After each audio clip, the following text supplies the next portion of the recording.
Hey viewers, welcome to VL Astrology. Once again, I'm Vanita Lenka, I'm a Vedic astrologer, and today I'm going to be discussing week 18 of the year 2026.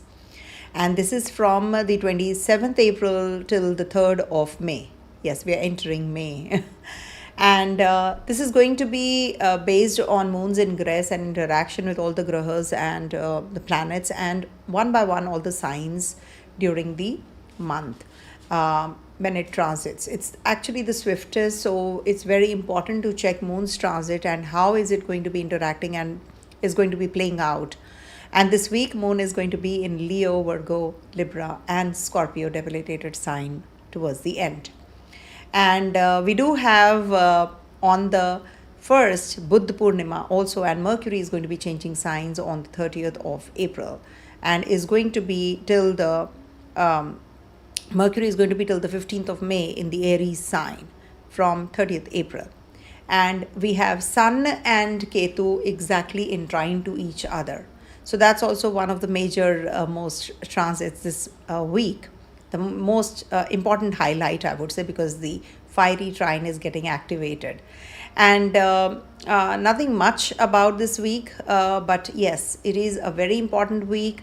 A spiritual week for one and all, because we have Buddha Purnima also. So let us pray together and stay together and grow together.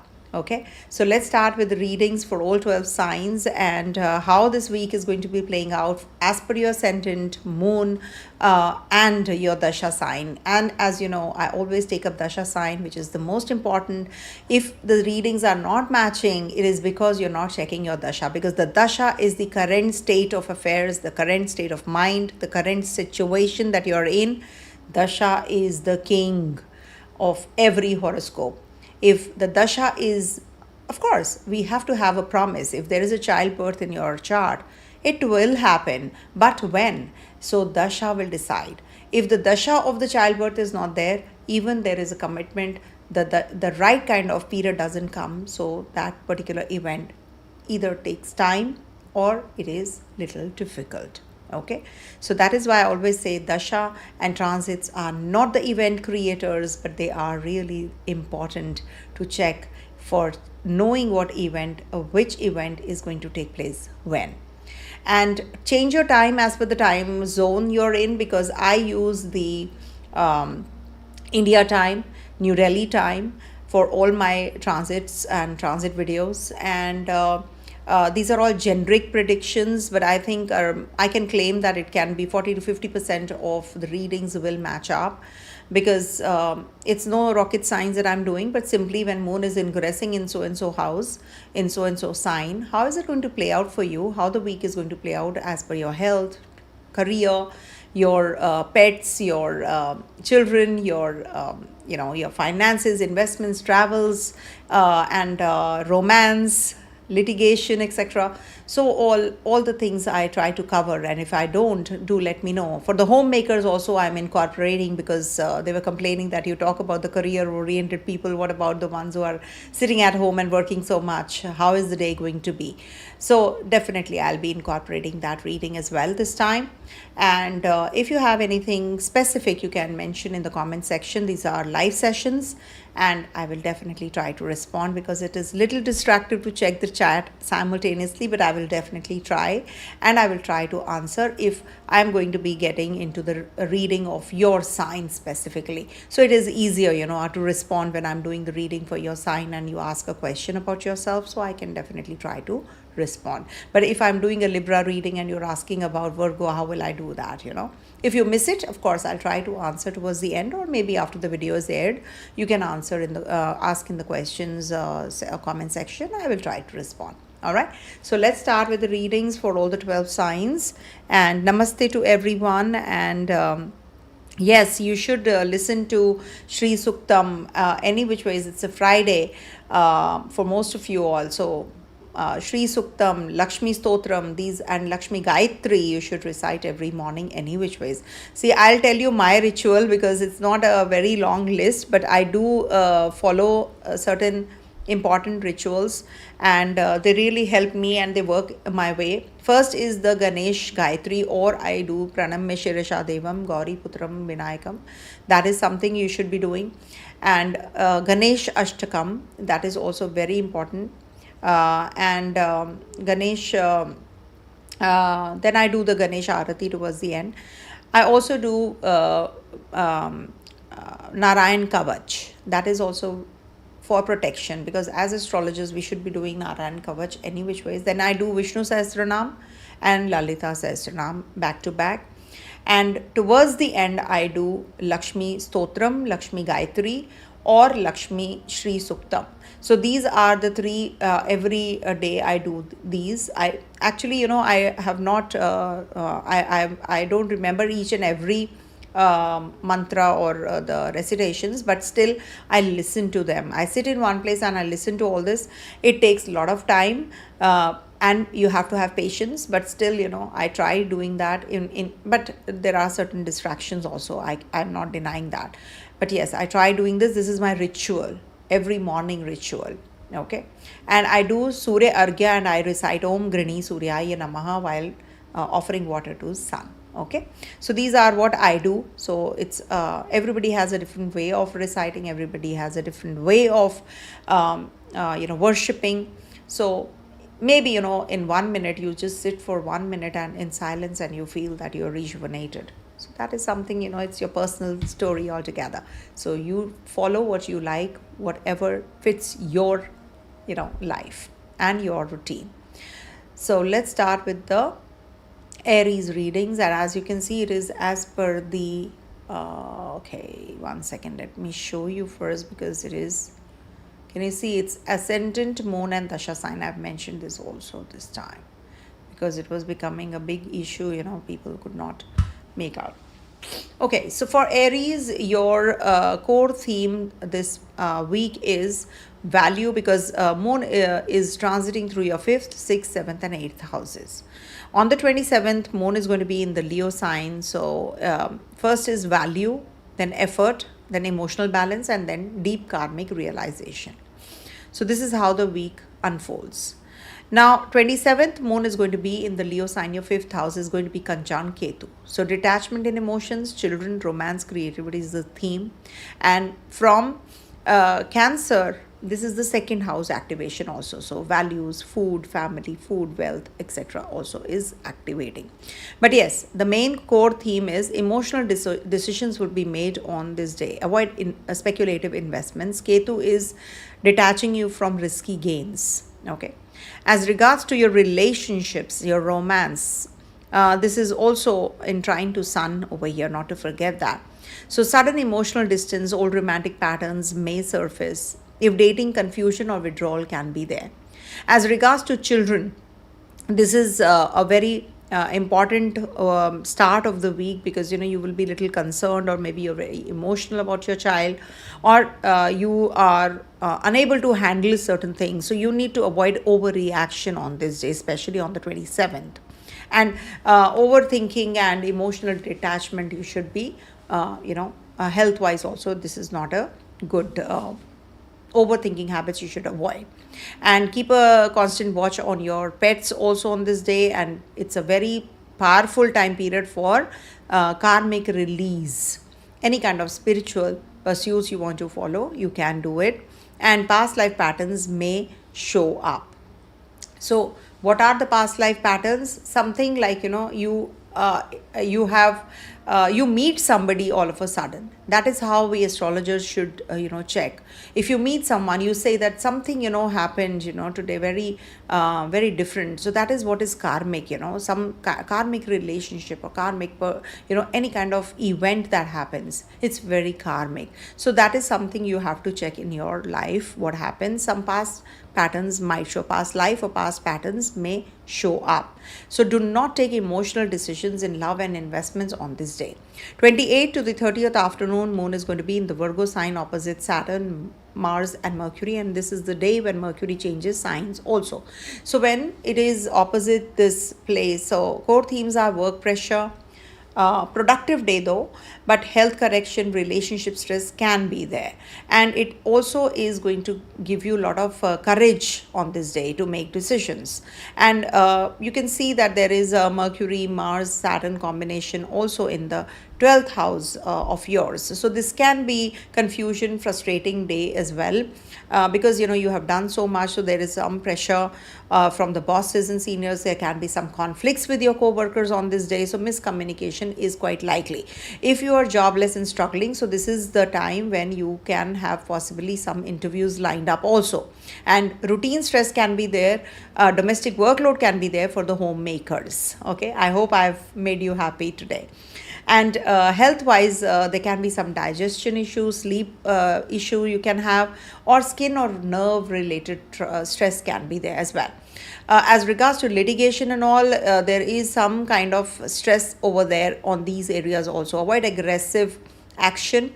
Take the help of a lawyer, or maybe you can switch the lawyer also during this time. This can lead to a change also.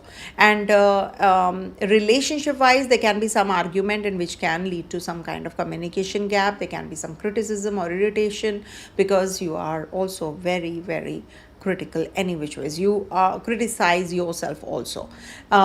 Pets healthcare is required. Avoid unnecessary travel on this day. Students may feel pressured or distracted, must focus on discipline on this day. Investment wise, not a good day as well. From 28th to the 30th afternoon, avoid risk and confusion driven decisions also. Chant Hanuman Chalisa on this day, especially to balance Mars and Saturn energy. 30th afternoon to 2nd May. Now this is heavy because it's Libra sign where moon is going to be, and there is a lot of energy here because Jupiter is in trine. Can you see, looking at this zone, Rahu is in trine, Sun and Mercury are there, and Mars from the 12th house is also looking at the Libra sign. So Libras must be, wherever Libra is of yours, this is heavy and this is quite activated during this time period, especially this week. And it means that thinking becomes fast. Okay, Mercury enters your sign also, that is the first house. So thinking becomes fast, speech becomes impulsive, and decisions become ego driven.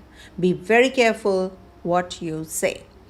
And also, Libra is like, you can maybe meet if you want to meet someone, you can meet and wear new clothes. Maybe you can take your wife or husband or your children out for dinner, or maybe there is some delegate or you are going to be meeting them as well. Some meetings are lined up during this moon in the Libra sign, and there's a lot of energy, so it's good for wisdom, it's good for clarity also. And Rahu energy is there, so you have to be careful with what kind of people you're mixing with. Are they really worth being in your life or not? So that is the core theme. And on the 1st, we have full moon also, Buddha Purnima in Libra sign also. So relationship culmination happens, and you can be very emotional on this day as well. So most important day, because you will get that clarity in relationship. Emotional confrontation can be there, truth surfaces. If strong relationship, then bonding definitely will be stronger. If weak, then conflict or realization can happen. Important decisions regards to your business partnerships also, contracts, agreements, maybe you'll be signing or applying for visa, etc. also. And mind is emotional on this day, and mental peak is quite evident. As regards to your finances, linked to partnerships, you can grow also. And Buddha Purnima, it is on the 1st of May, full moon in Swati Nakshatra. So this is like, Mercury getting energized here. So wisdom, clarity, communication. Mercury is though combust also from the 27th April to the 23rd May for 27 days. So inner clarity and outer confusion can be seen. Okay, so be careful. And on the Buddha Purnima, if you can donate green items, meditate on clarity, avoid arguments, a very good time. And relationship energy also continues, during this time, and mature decisions are expected from you guys. Now, 3rd of May, moon is going to be in your 8th house, debilitated. So this definitely is an emotional transformation phase. Whenever there is Chandrashama, we all go through this and we feel a little uncomfortable because of this also. And emotions, inner self or children related, some emotions are heightened. So intense emotional state, vulnerable or introspective. You need to stay calm and don't make any important decisions on this day out of impulse or out of emotions. Hidden expenses can be there, shared money issues can be there, so be prepared and be cautious also. And emotional intensity, possessiveness or insecurity can happen as well. And watch for reproductive system, hormones, health wise, and anxiety. Okay, keep a watch on your pet's health also. This is a sensitive phase. And spiritually, this is very good for shadow work, inner healing. It is going to give you quite a lot of insights also if you are into occult research, astrology, etc. So this is definitely a very positive time. And Sun and Ketu will be in trine to each other at the exact degrees. So this is on the 28th of April. So ego versus detachment, spiritual awakening happens, identity shift. So Sun and Ketu in trine is fiery energy activation also. So be careful about your speech, because Mercury is in Aries sign in your 1st house. Misjudgment can happen because it is combust. Otherwise, it is not bad here. It is going to be giving you some kind of relief in your litigation, in your relationship with your siblings also. And Mars, Saturn are going to be also, they're splitting away though. But yeah, this brings in some kind of frustration and blocked energy also. And Mars, on the 2nd May, till the 2nd May, you might just feel that your focus is completely on the career. On the 2nd to the 6th of May, it is about gains, networking. You might meet those kinds of people who are going to be influential, and you are going to feel that there is some breakthrough that you're getting. Maybe some interview you had already appeared for. Now it is going to be giving you some kind of relief, or maybe some next step you will be getting into. And actions shift from work to future gains. And unstable thinking because of Mercury, so be careful about that. And of course, your finances, speech, value system is getting activated this week, so make the best use of it. And home versus career axis is also getting active, because Rahu Ketu will be in the Cancer Capricorn Navamsha, and I've done a separate video, please do watch it. And Saturn is also transiting through the Scorpio Navamsha. So this is also going to be in a very karmic transformation phase. And as regards to your home, family, parents, there can be some emotional fluctuations. Mother's health you have to take care of. Father's guidance is important. And as regards to siblings, communication tension midweek. So be careful about that. And career wise, there can be some kind of pressure initially, and then conflict, and then you get the clarity ultimately. So don't worry about your career on the career front. Yes, for the homemakers, this can bring about some tussle or some kind of argument at the with the other family members. So stay calm. That's what I can say. And of course, financially, avoid speculation and focus on stability. And karmic release, inner awakening, emotional healing. These are the key themes for you guys this week. Hanuman Chalisa, Surya Argya, and green donations you can perform. And if you're non-Hindu, so avoid impulsive decisions. Journal and grounding practices is a must. So stay calm in communication, focus on health, and take relationships seriously. Practice grounding and don't argue impulsively. And invest emotionally. That is also to be avoided. Overreaction midweek is quite likely, so be careful about these energies. You're good to go. This week will test your patience, your relationships, your emotional strength, but it will also give you clarity about what truly matters. All right, coming to the next one, that is Taurus. All the best. So for Taurus natives, moon is transiting through your 4th, 5th, 6th and 7th houses. I've written moon, so you can know.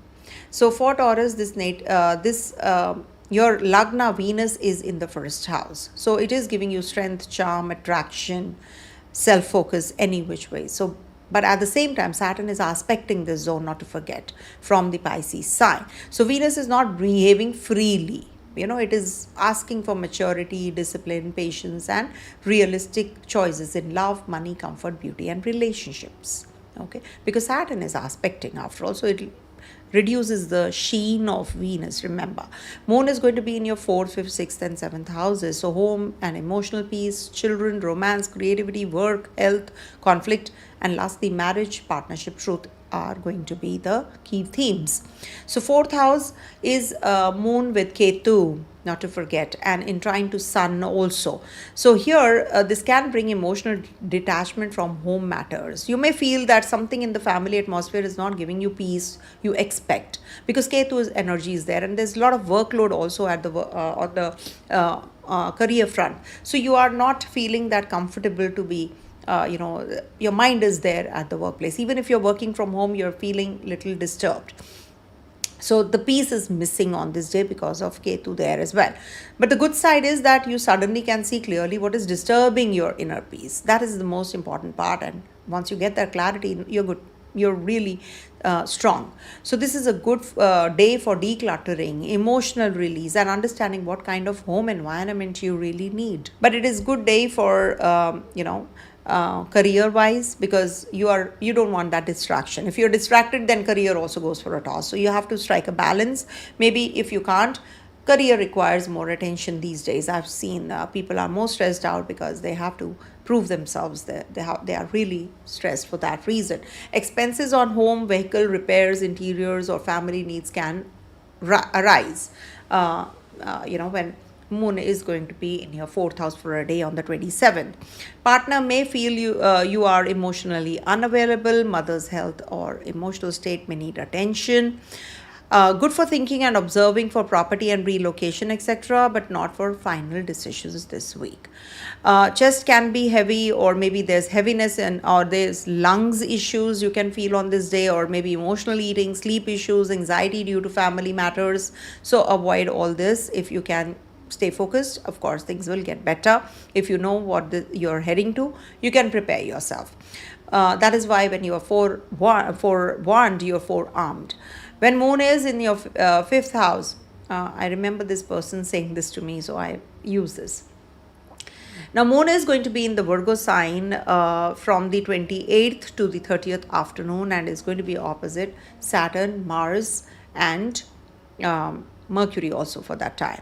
So children, romance, creativity, education, speculation. This is the key theme of Moon in the 5th house. So this is very important part of the week, because Virgos become more activated. The Virgo sign gets activated. So this is good for practical decision making about children, studies, creativity, and investments. And if you're working on a creative project, this can help you refine it, because it's the sign of refinement. It is a sign of criticism. So you will definitely work on yourself. You'll push yourself to the wall. Yes, I need to really work on this project, and you have to refine it. Any kind of project you're working on, even if it's a presentation, even if it's a talk that you have to do.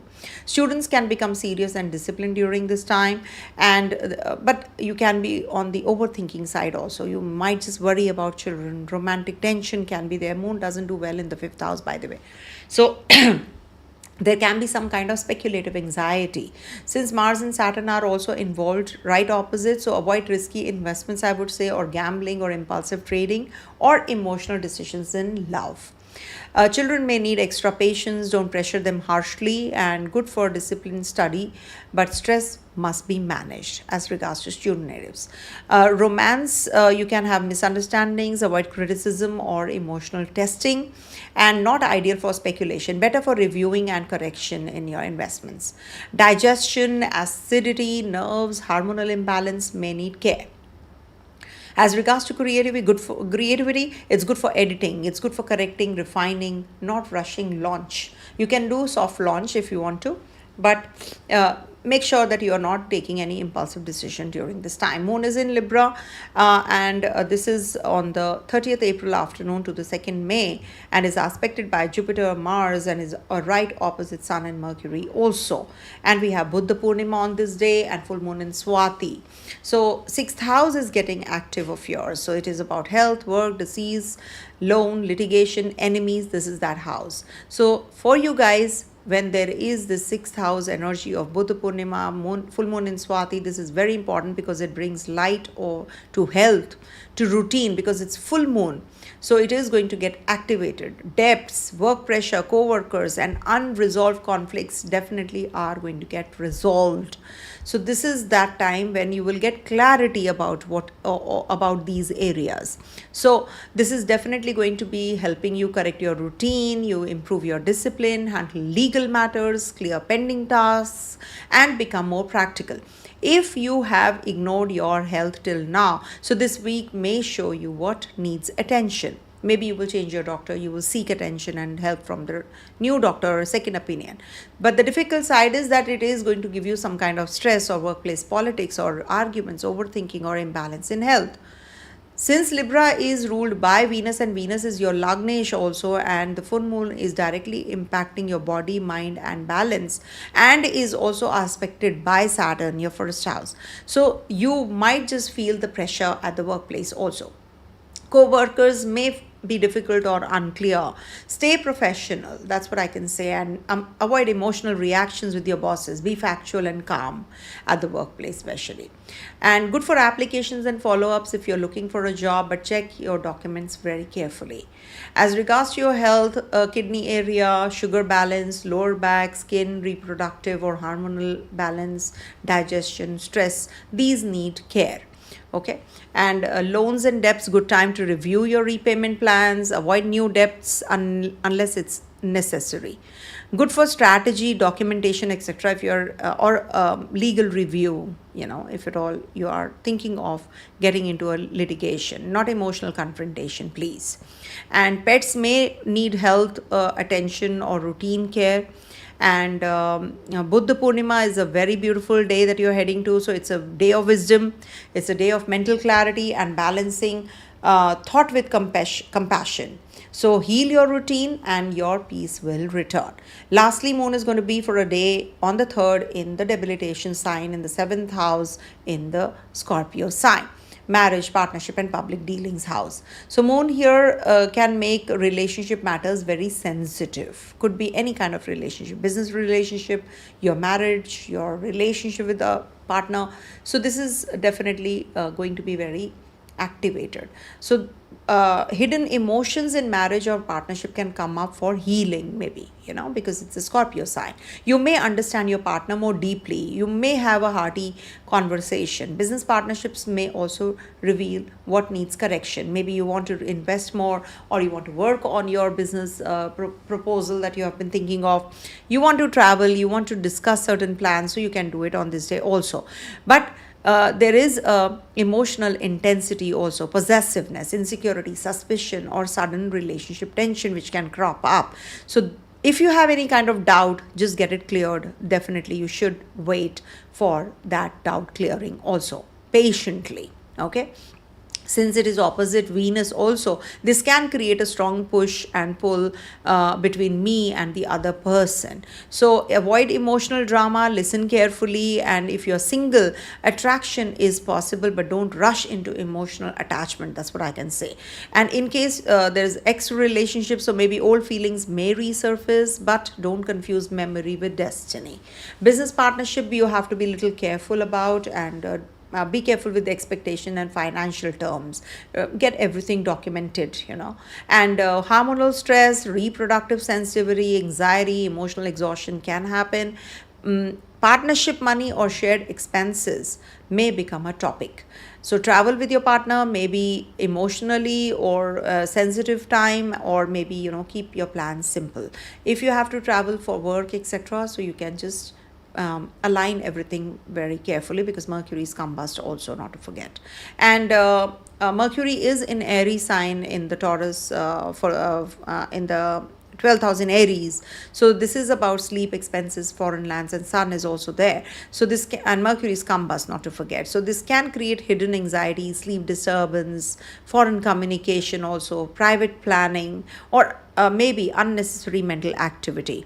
So that is something you have to be little careful about. And the good side is that it's good for spiritual writing, private strategy, foreign related work, meditation, and behind the scenes planning.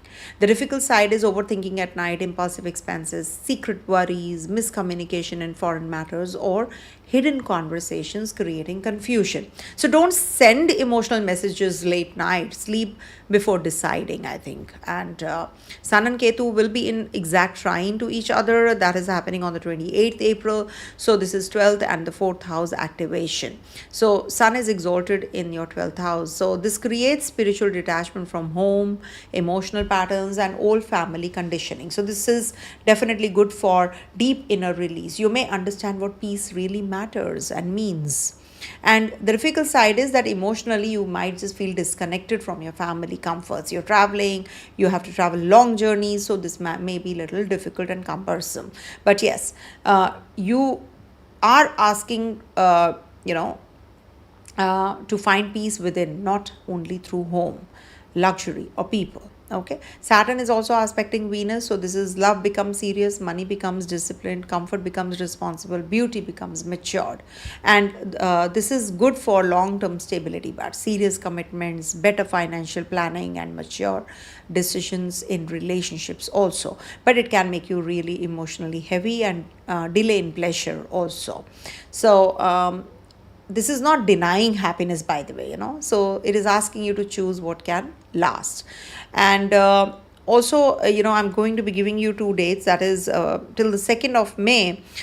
This is going to be giving you, it is strengthening your identity, body, beauty, self-confidence. So if you have to start anything new, you can do it on till the 2nd of May. And then it shifts to money and communication and practical decision making from 3rd to the 5th. So till on the 3rd especially, so practical decision making will happen. And also, you have to be careful about your relationship, marriage, contracts, partnership. These all need maturity. And Rahu Ketu are also in the Capricorn and Cancer Navamsha, which is your 3rd and the 9th Navamsha, which is activated. So beliefs, travels, father, guru, siblings, communication, courage. This may bring new thinking around dharma and effort. Okay, so for you guys, comfort with discipline, love with maturity, money with caution, home peace with inner peace, relationship desire with emotional honesty is the key. And good for self-confidence, good for financial awareness, practical health correction, and deeper relationship understanding. Challenges include emotional heaviness and work stress, sleep disturbance, relationship sensitivity. So take care of your health and routine. That's the best thing. And review your finances and debt carefully, and stay calm in relationship conversations. Buddha Purnima is here for healing and mental clarity you will get. Avoid emotional spending and spend time in nature. Barefoot grounding is very important and good for you. Don't speculate aggressively. Don't assume your partner's intentions. Don't overeat or overspend on comfort, and don't make relocation or property decisions emotionally. Don't ignore sleep, digestion, sugar, and stress levels or stress signals. And recite Om Shukraya Namah 11 to 21 times a day. Offer white flowers and sweets to the altar, to the goddess. And also, on Buddha Purnima, meditate for mental clarity on the 1st of May, and donate green items or food articles. And also, donate black sesame seeds on the Saturday, or any kind of black color clothes. Keep a spending diary this week. That is going to help you. Sleep before making emotional decisions. Eat lighter foods this week during Virgo and Libra moon phase, especially, from 28th of April till the 2nd of May. And take a slow walk barefoot, and have one honest but calm relationship conversation. So this week strengthens your Venus but tests its maturity. Love, money, health, peace, these can improve, but only if you choose stability over impulse and truth over emotional comfort. Somebody is asking to advise for career, new opportunities, and Taurus moon and Jupiter Mahadasha. Very good. In fact, Jupiter is transiting your 2nd house and is looking at your 10th, is activating it also. When moon is in your 6th house, maybe you will get an offer. So just take it up. Whatever you're getting, take it up. start, even if you have to start from scratch, I would request you, because people think that, oh, I'm not getting that kind of salary or thing. So you have to be really little mellowing right now with the kind of Saturn is looking at Venus also, so it is going to be a little lesser than you're expecting, but you will definitely get. Okay, coming to, yes, definitely I'm using. So for Gemini, Ascendant, Moon, and Dasha sign wise predictions that I'm giving you. So for you guys, Moon is going to be in your 3rd, 4th, 5th, and the 6th house. Let me write here also, Moon. Okay. So this is what is the key transit this week. Okay. So 27th April to 3rd of May. Now for you guys, your Lagna Lord is changing signs and is also combust this week. Okay, Mercury is going to be in your 11th house and is going to be combust also. So your thinking, speech, decision making, career, communication, and relationship, they need clarity or maybe extra care. Okay, so we do have Buddha Purnima, full moon in Swati also. So Mercury related themes become more important for you, and you need both clarity, during in relationship, at your place of work also. Okay, so when Moon is going to be in your 3rd, 4th, 5th, so the communication, courage, then home, emotional peace, and children, romance and creativity, and lastly health, work and conflicts, these get triggered up and activated. And thank you so much for watching from Malaysia. Thank you so much. It's midnight for you guys. Yeah, thank you. So Pisces, oh, I'm so sorry, that's your last sign. I'll do the reading. Maybe you can watch later. Please go to bed. So for Gemini, Moon is going to be in the Leo sign to start with. So 3rd house is your communication, siblings, 27th of April. Courage, travel, skills, all these are getting activated, either or. So this can make you speak less, observe more, and watch what am I doing, some kind of unnecessary conversations you're getting involved in. So this will detach you from all of that, and this may give you that courage to cut off meaningless communication. You may feel inspired to write, teach, record, speak, travel, or work on skills. So just take care, because Ketu is also there, so the communication can be dry or abrupt. And since Ketu and Sun are going to be on the exact trine also, and the fire connection is there, so ego issues with siblings, colleagues, neighbors, friends, even team members, these can arise.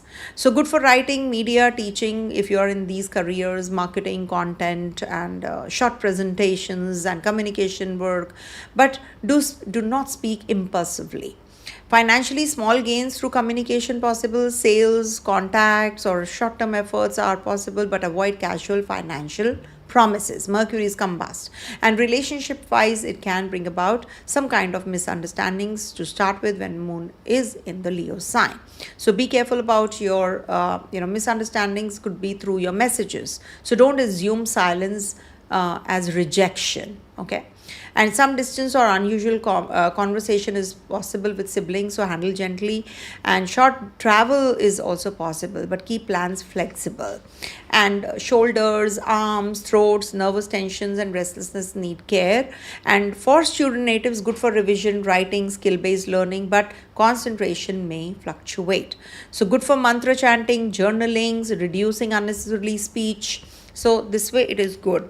Then Moon moves into your Virgo sign on the 28th till the 30th afternoon. It's going to be in your 4th house. Home, mother, property, inner peace, all these will play out.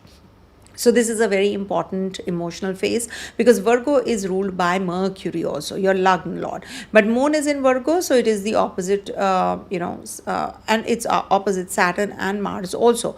So and Mercury will also be there when we are on that 30th of April, Mercury changes sign. So your emotional base may feel pressured.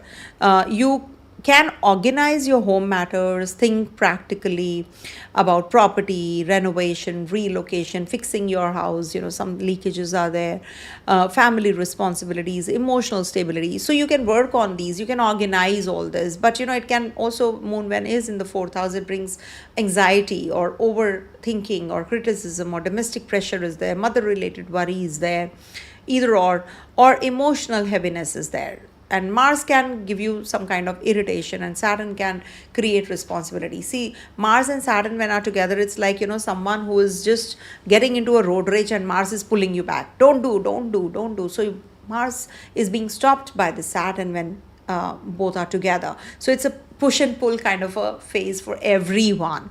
This is a pressure phase, and you need to be a little careful, because Saturn is definitely giving you that responsibility, and compass Mercury is giving you confusion and discussions. So work may get affected by family or home responsibilities. If you're working from home, stress can increase. So financially, it can bring about some home expenses, rent, or maybe vehicle or property related or family spending may come up. You did not plan this. So budget carefully, and mother's health or emotional state may need attention. And good for reviewing documents, comparing options, planning budgets, but not for hurried emotional decisions regards to property, renovation, relocation. So take things easy, okay? And also, relationship wise, partner may feel you're mentally preoccupied. So avoid criticism at home, and take care of your chest region, digestion, sleep, anxiety, acidity, or nervous system. This may be sensitive. Some kind of distraction can be there with the students, because this can affect their study, because you need to fix a routine and this is not happening. So it's a full moon time also, so you can do it, fix a routine for yourself. And also, home distractions can affect your study. So just be careful about that. Pets may need sensitive, attention. And keep their routine also steady.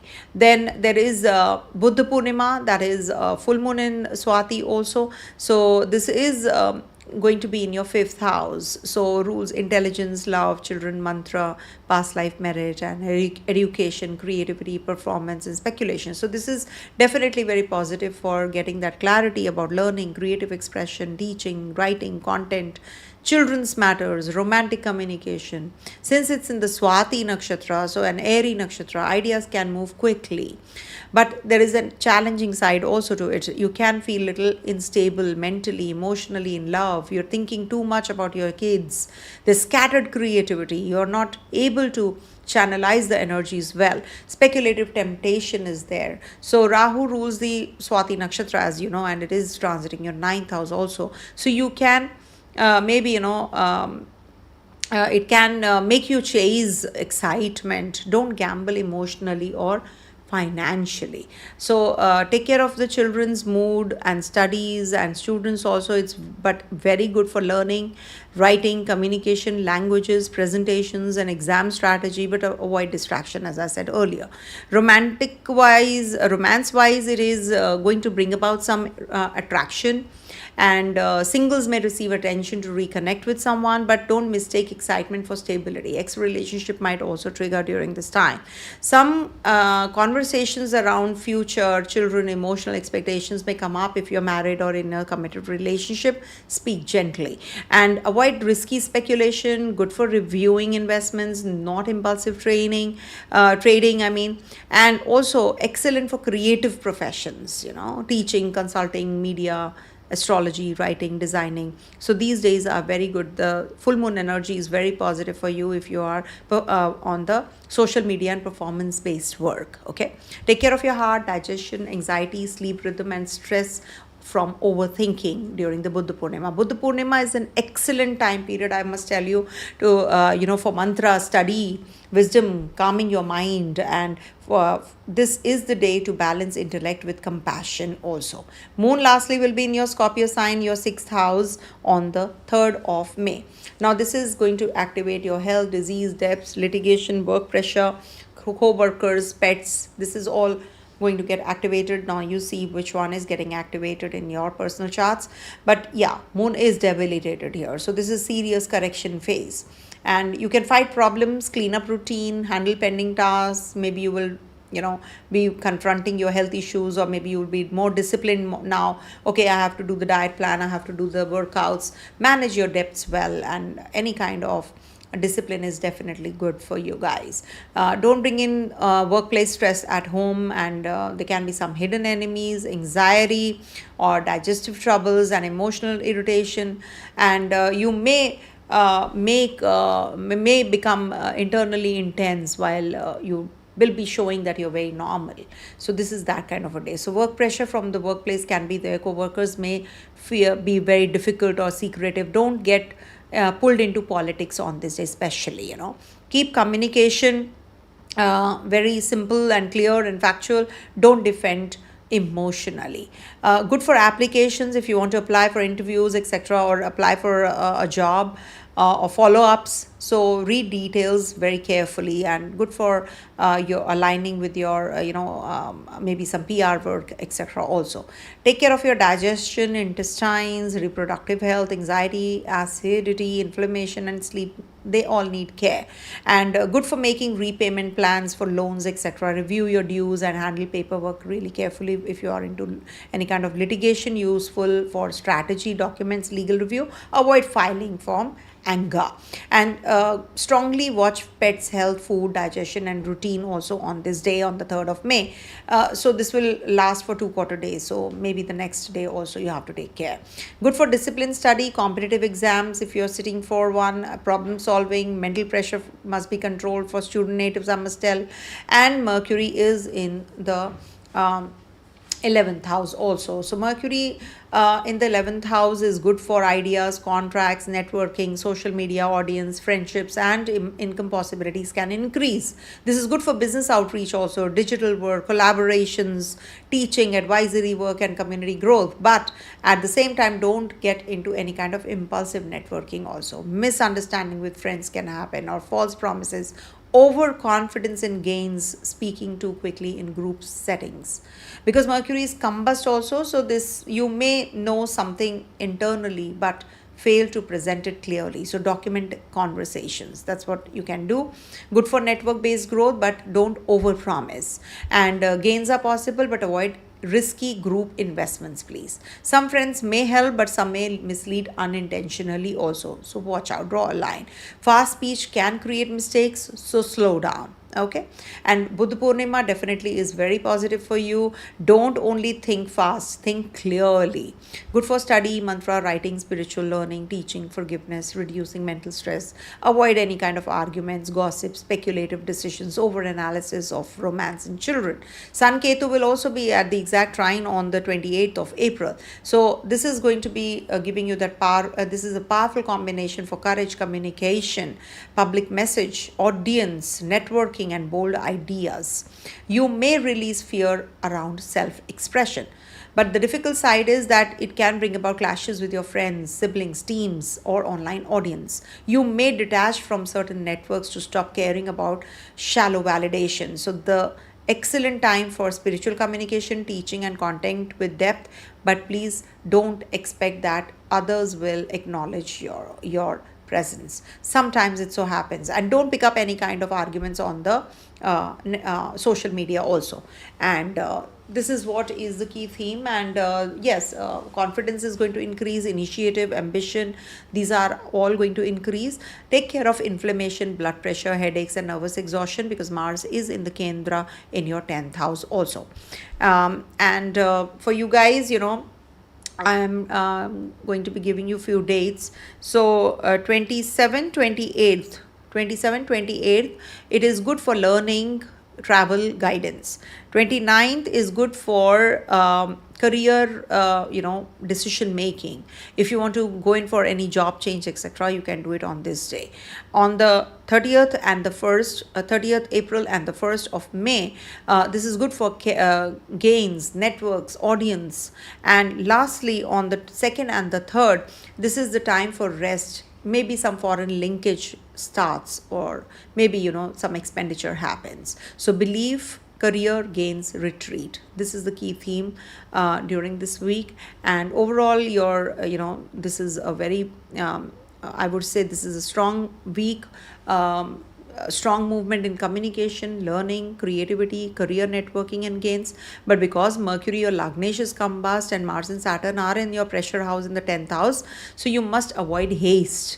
So this week begins with communication and effort, moves into home and emotional responsibility, peaks in creativity and children through Buddha Purnima, and ends with work, health, correction. So writing, teaching, skill building, networking, study, correction, health, of health, planning finances definitely is good. Avoid overthinking, emotional communication, and work stress. Take care of your sleep also. And what I can suggest is double check your messages and documents this week, and study something, some scripture, some mantra chanting for clarity, and avoid any kind of gossips, unnecessary debates also.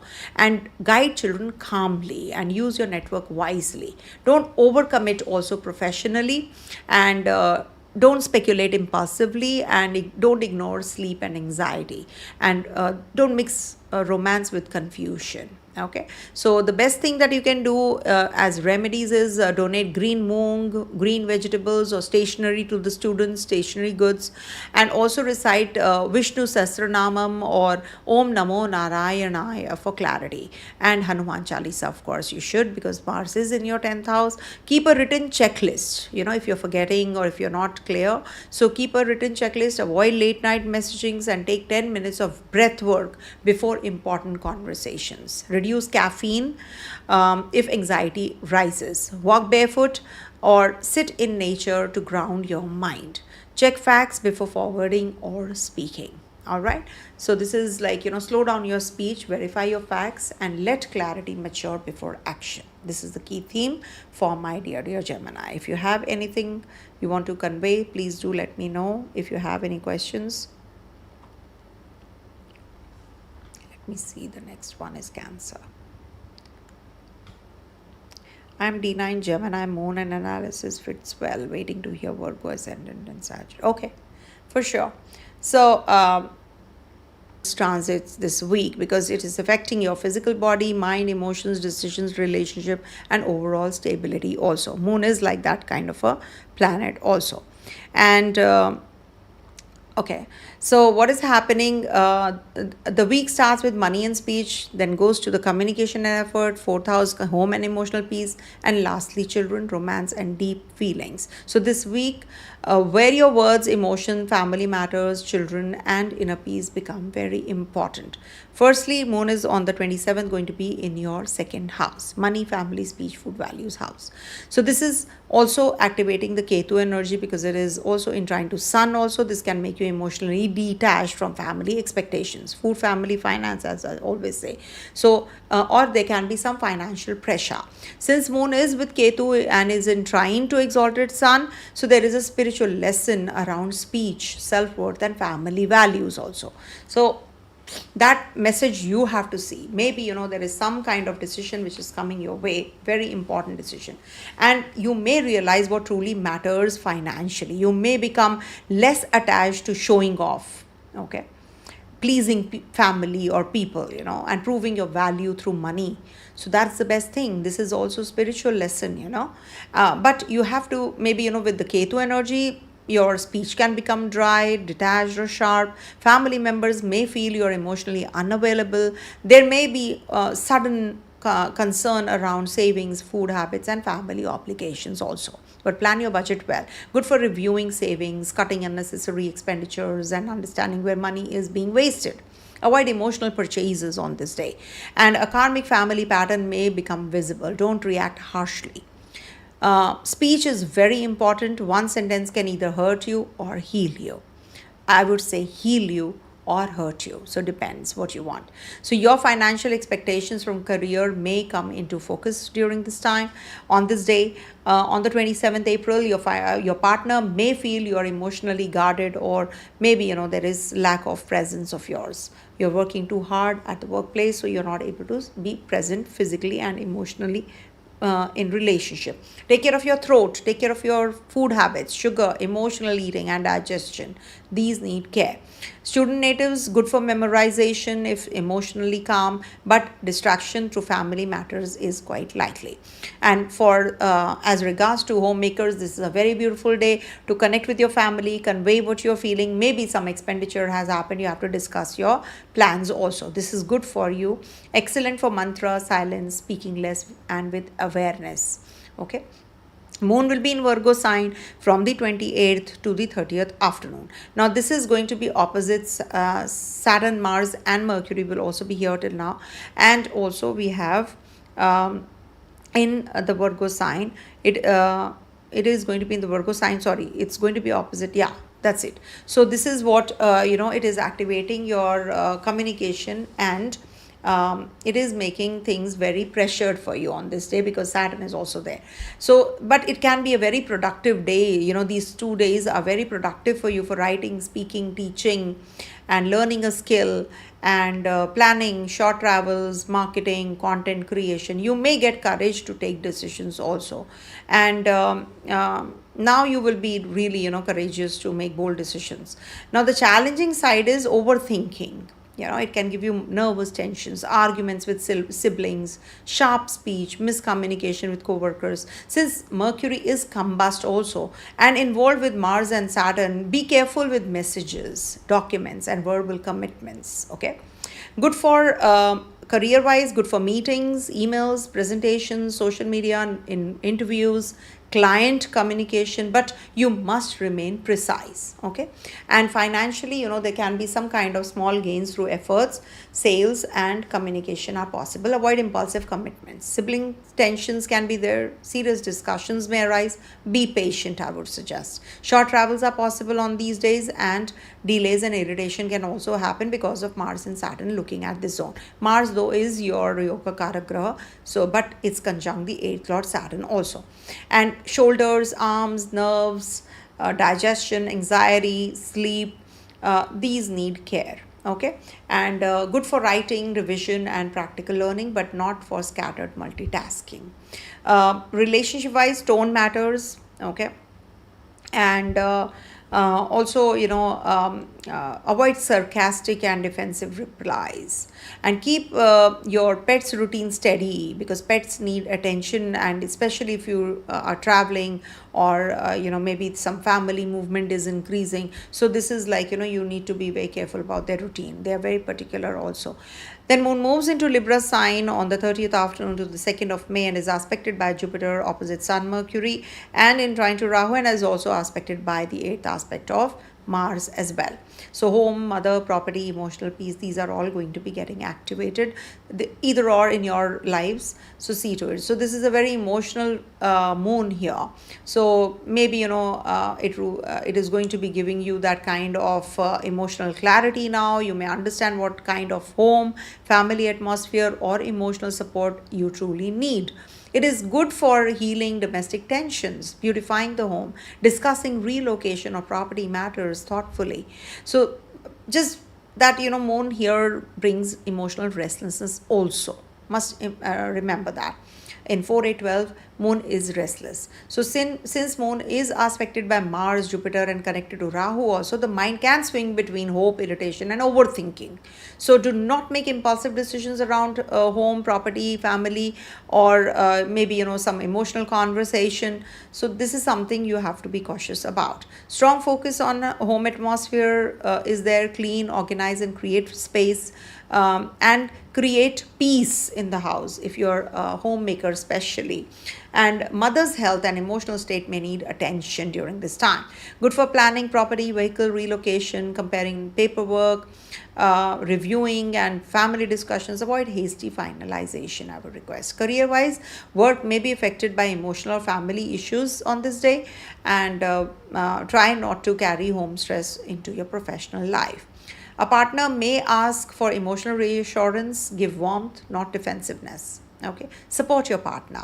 Home-related expenses may arise. Budget carefully. Chest area, heart area, fluids, digestion, sleep, anxiety, etc., or emotional heaviness need care. Okay. and need quiet home environment for focus if you're a student also. The best thing about this is that this is the day when you can balance your emotional intelligence, because we have Buddha Purnima also happening in your 4th house. So in the Swati Nakshatra. So it's a good day for forgiveness, for meditation, home purification, and inner peace. And then moon moves into your 5th house in the Scorpio sign on the 3rd of May last. So the themes, and of course it is going to be for another 2 days, so 3rd, 4th, 5th, it is going to be in your 5th house. So moon becomes debilitated here, so heart feels very sensitive, but intuitive also. It is good for creative insight, emotional bonding with children, and spiritual depth. If you're doing mantra, astrology, healing, and creative work, so this can be very powerful. But if you're not, or if you're in general, there can be some kind of emotional drama in romance, worry about children, and overthinking conception related matters. So if you want to conceive, so this is the time you might just be having some complications, or maybe you're overthinking about that. Possessiveness, jealousy, or fear around love, ex relationship just triggers, and mental peace is lost. That kind of a situation can also happen. 1 second.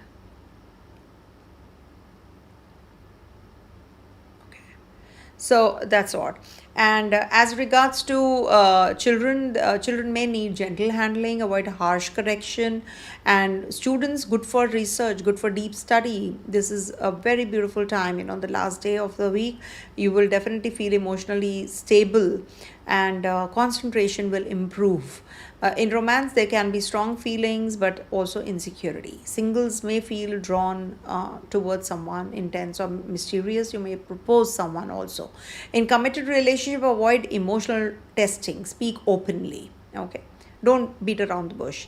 And conception wise, emotionally sensitive, avoid fear-based thinking and decision making. Focus on healing and calmness. Investments not ideal for speculation this day, 3rd of May, and it can make you emotional risk taking. It can create that kind of a situation. As regards to your health, this is the time when you should be taking care of your reproductive health, hormones, digestion, emotional stress. And pets may be sensitive to your emotional state, so don't pass on that stress to them. See, Mercury is going to be in the Aries sign in your 10th house, and is combust also. So this is where career communication must be handled really very carefully. But it is definitely good for new ideas at work, maybe leadership presentations, writing, planning, and business decisions, and public communication. It's good, but it is also giving you that impulsive speech with bosses. So that is something you have to be cautious about. Quick decisions without full facts, and office miscommunication, and ego-driven professional conversations can happen. It's a good time for good visibility, but be diplomatic. Okay, don't argue to prove intelligence, and good for applications and interviews, but check details. Good for strategy, branding, and outreach. You may feel pressure to organize home duties like project, avoiding irritability. Sun and Ketu will be also at exact trine on the 28th of April. So this is going to give you career clarity, detachment from family pressure, and the courage to define your own professional identity. But at the same time, it can give ego clashes at work, or family members not understanding your priorities. So this is like a pressure kind of a phase for you. So this can show a karmic shift in how you balance career status and family values. Okay, and excuse me, as regards to Rahu and Jupiter influence, because it is also in the 8th house and 12th house, which is activating. So you can energize hidden thoughts, expenditures, family matters, and spiritual growth also. Foreign connectivity and behind the scenes planning are also getting active. Okay, so some kind of unusual foreign opportunities, but also confusion around expenditures, sleep, and long term direction. Okay, and there is this Rahu Ketu Navmansha that I've done a video also of Capricorn Cancer. This is the flavor that you will be experiencing of Rahu Ketu changing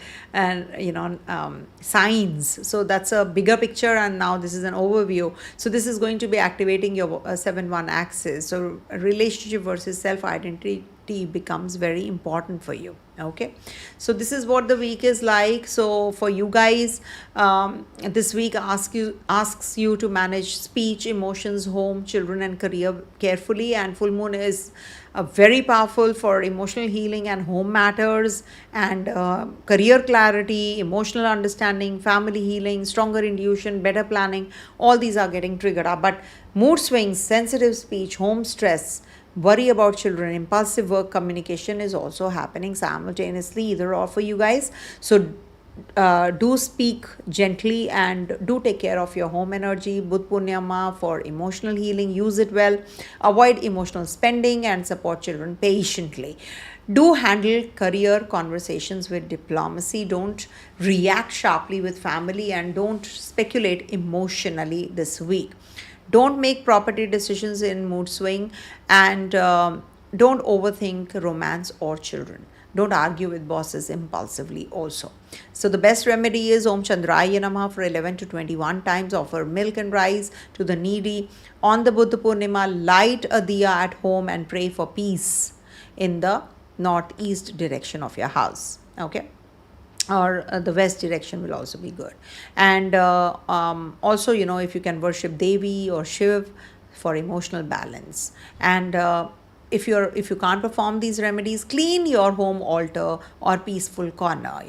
Drink enough water right before speaking in any kind of emotional matters. If you are speaking in emotions, be careful. And sleep early during the Scorpio moon, especially that is on the 3rd of May onwards. Practice 10 minutes of daily silence. Okay, so this week, your words, your home, children, emotions become the main mirrors. Handle them gently. And same week that feels sensitive can become deeply healing for you guys. Okay, all the best. Coming to the next one, Leo. I don't know why I make such long videos. Sorry about this. I want to give all the information. I don't know why I'm like that.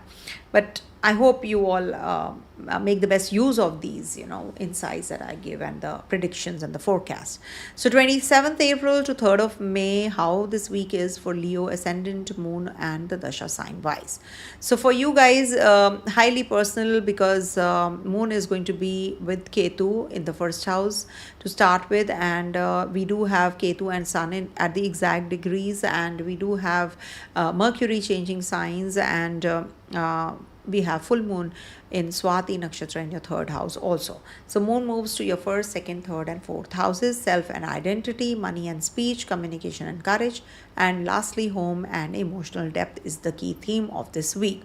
So 1st house, the new cycle begins. But there is this Ketu energy also in your 1st house, in your Lagna, body, mind, self, identity.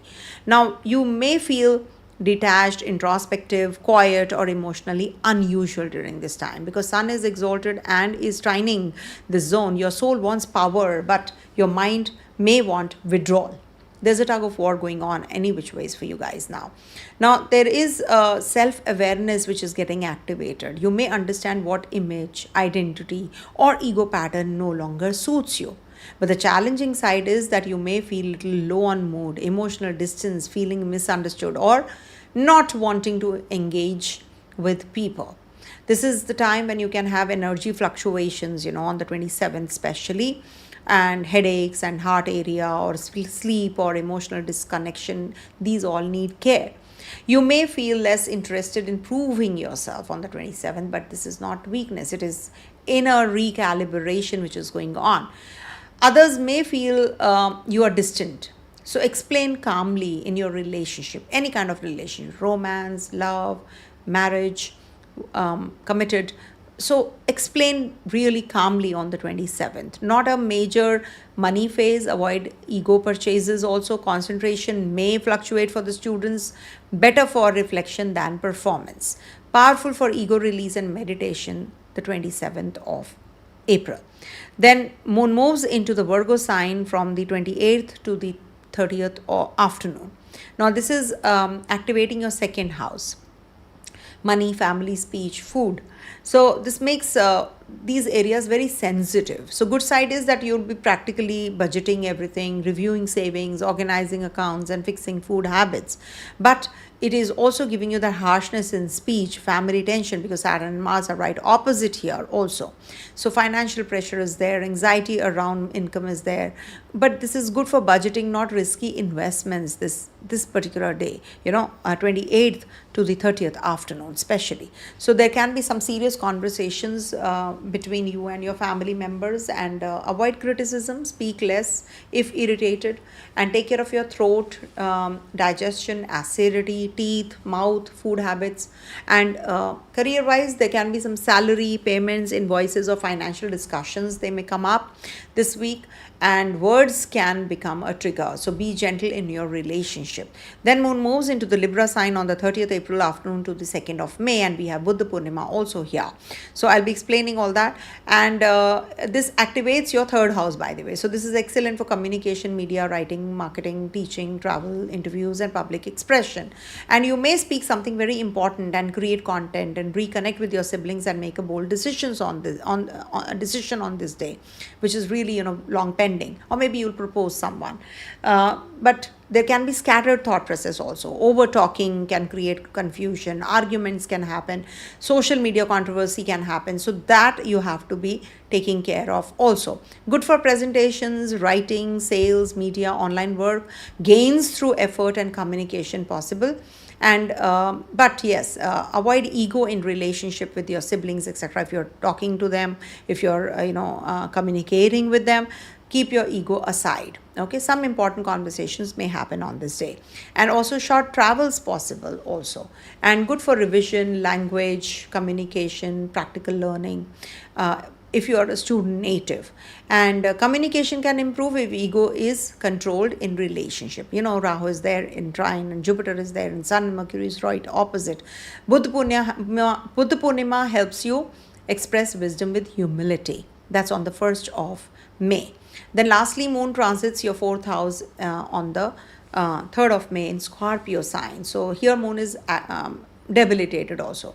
So you may have some kind of family tension, mood swings, mother related concern, or home stress, or property anxiety maybe, but definitely the good side is that it gives you deep emotional awareness. You can understand what is disturbing your peace, so that is more than enough. Avoid emotional arguments on these days, and also take care of your own health also. Maybe mental, emotional state may need care. In case you are thinking of property renovation, relocation, so good for emotional clarity, not rash decisions. And home stress can affect your work, so make sure that you are not taking your home stress home and home stress to the office. Okay. And chest, heart digestion, and emotional heaviness, these need attention. Partner may need reassurance. And keep your home environment calm, because children and pets, they get impacted and affected also. Okay. Also, Mercury is going to be in your coming out of your 8th house to the 9th, and 9th house is the house of dharma, teachers, travels, higher learning. So Mercury in the 9th house definitely is very positive for you guys. But at the same time, it is compass, so beliefs and opinions may become sharp. Good for learning, publishing, traveling, travel planning rather, I would not say travel, but yes, teaching, guidance, spiritual study. Challenging side is arguments with father, guru, teacher, or ideological differences. Sun and Ketu will be in trine for Leo, so that is happening on the 28th of April. So spiritual awakening, dharma clarity, blessings from guru, courage to follow higher truth, and this can bring about detachment from old identity. Father or guru clashes can happen, or some issues to them, or with them, or because of them, or to them. Ego purification happens. This is a major spiritual signature for Leo native especially. And for Leo, this is definitely going to be activating your 10th house also. Saturn is looking at the 10th house, Venus. So this is like career status, public recognition is also quite likely. And home, mother, property, and emotional burden can be also experienced this week.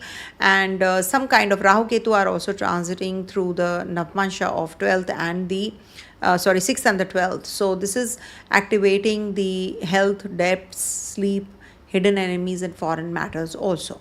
Okay. And overall, I would say that this week can bring self-awareness, communication power, and spiritual growth also. But home, family, and emotional peace need care. Identity reset, dharma clarity, communication strength, career insight, these are the good things that are going to happen. But emotional detachment, family tension, and harsh speech, mental restlessness can also give you some trouble. So be careful about that. And you can, recite Om Suryaya Namaha or Om Ghrani Suryaya Namaha in the morning and do the Arghya, water the sun god. And on the Buddha Purnima day, on the 1st, donate foods or food articles or books. Pray Hanuman for humility and strength, and avoid ego reactions. Spend time in the morning sunlight right before you speak, and don't make home decisions during emotional lows. So, this week purifies your identity and asks you to lead with humility. When ego softens, your real strength returns. Okay.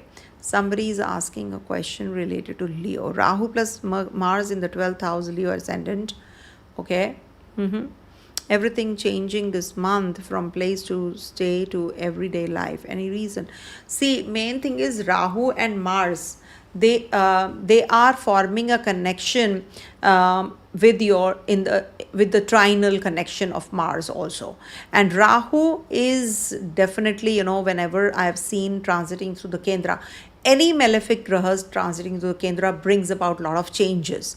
Change in relationship, change of residence, change of job, change of self-identity. Some major transformations do happen when we talk about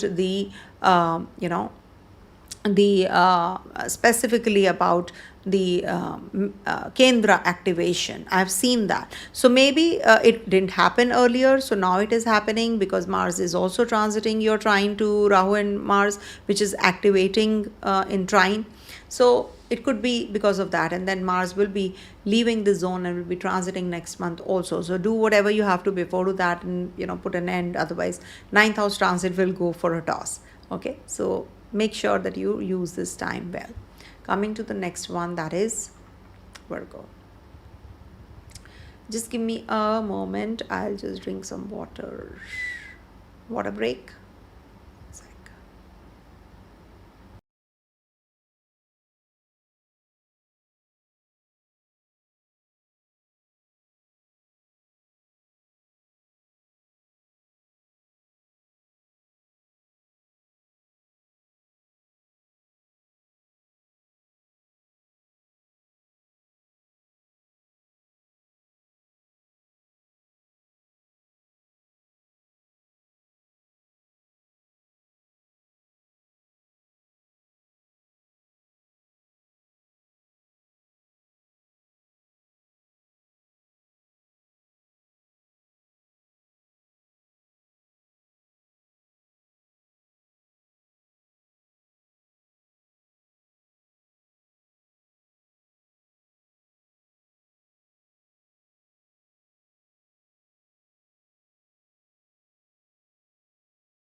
All right.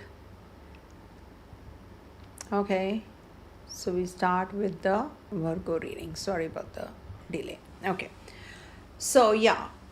So for Virgo, Moon is going to be transiting your 12th, 1st, 2nd, and 3rd houses this week. So this week is about release, rest, self-focus, money and speech, and communication and courage. This is from the 27th April till the 3rd of May. Now, Moon is going to be in Leo for you guys. That is on the 27th. Okay, to start with 27th of April. So Moon is going to be conjunct Ketu also. So this can create an emotional withdrawal. Any which way is the end of the cycle, and whenever Moon is transiting and entering this zone, you do feel that there is some kind of disturbed sleep or strange dreams, when about the ancestors. You see somebody, the departed souls also. Spiritual sensitivity or hidden anxiety that you go through. It is an excellent time for meditation, retreat, and closure and letting go. Okay, anything. Or maybe you're busy working long hours and you should avoid overthinking and loneliness. You should journal basically, and any kind of expenditure can happen or emotional fatigue that you can feel. So take care of your sleep, eyes, health, fatigue, nervous energy on the 27th. Some hidden expenditures can happen financially. Avoid emotional spending. And in relationship, you want space because you want that isolation and that loneliness, and in that zone you want to be, the me time. Avoid emotional spending also. But yeah, you really want that. So explain gently. That's what I can say. In relationship, sometimes you're in that isolated mode. You want to be with yourself. So explain, because you don't want that chatter around you. Okay, that noise. And better for behind the scene work and maybe preparing for the bigger day. And thoughts or planning may arise for travels also. Very strong for moksha practices. Okay, for for doing things which give you peace basically. And then moon is in your Virgo sign, in your first house, which is self identity and health. Very positive time. And this is like giving you that kind of self-awareness. Now the cycle is starting when moon is in the first house. So productivity, discipline, and desire to fix yourself. Maybe you want to go for a hairdo or something. Okay, but it can bring about self-criticism also, because it's Virgo sign. Health sensitivity, emotional reactivity, or anxiety.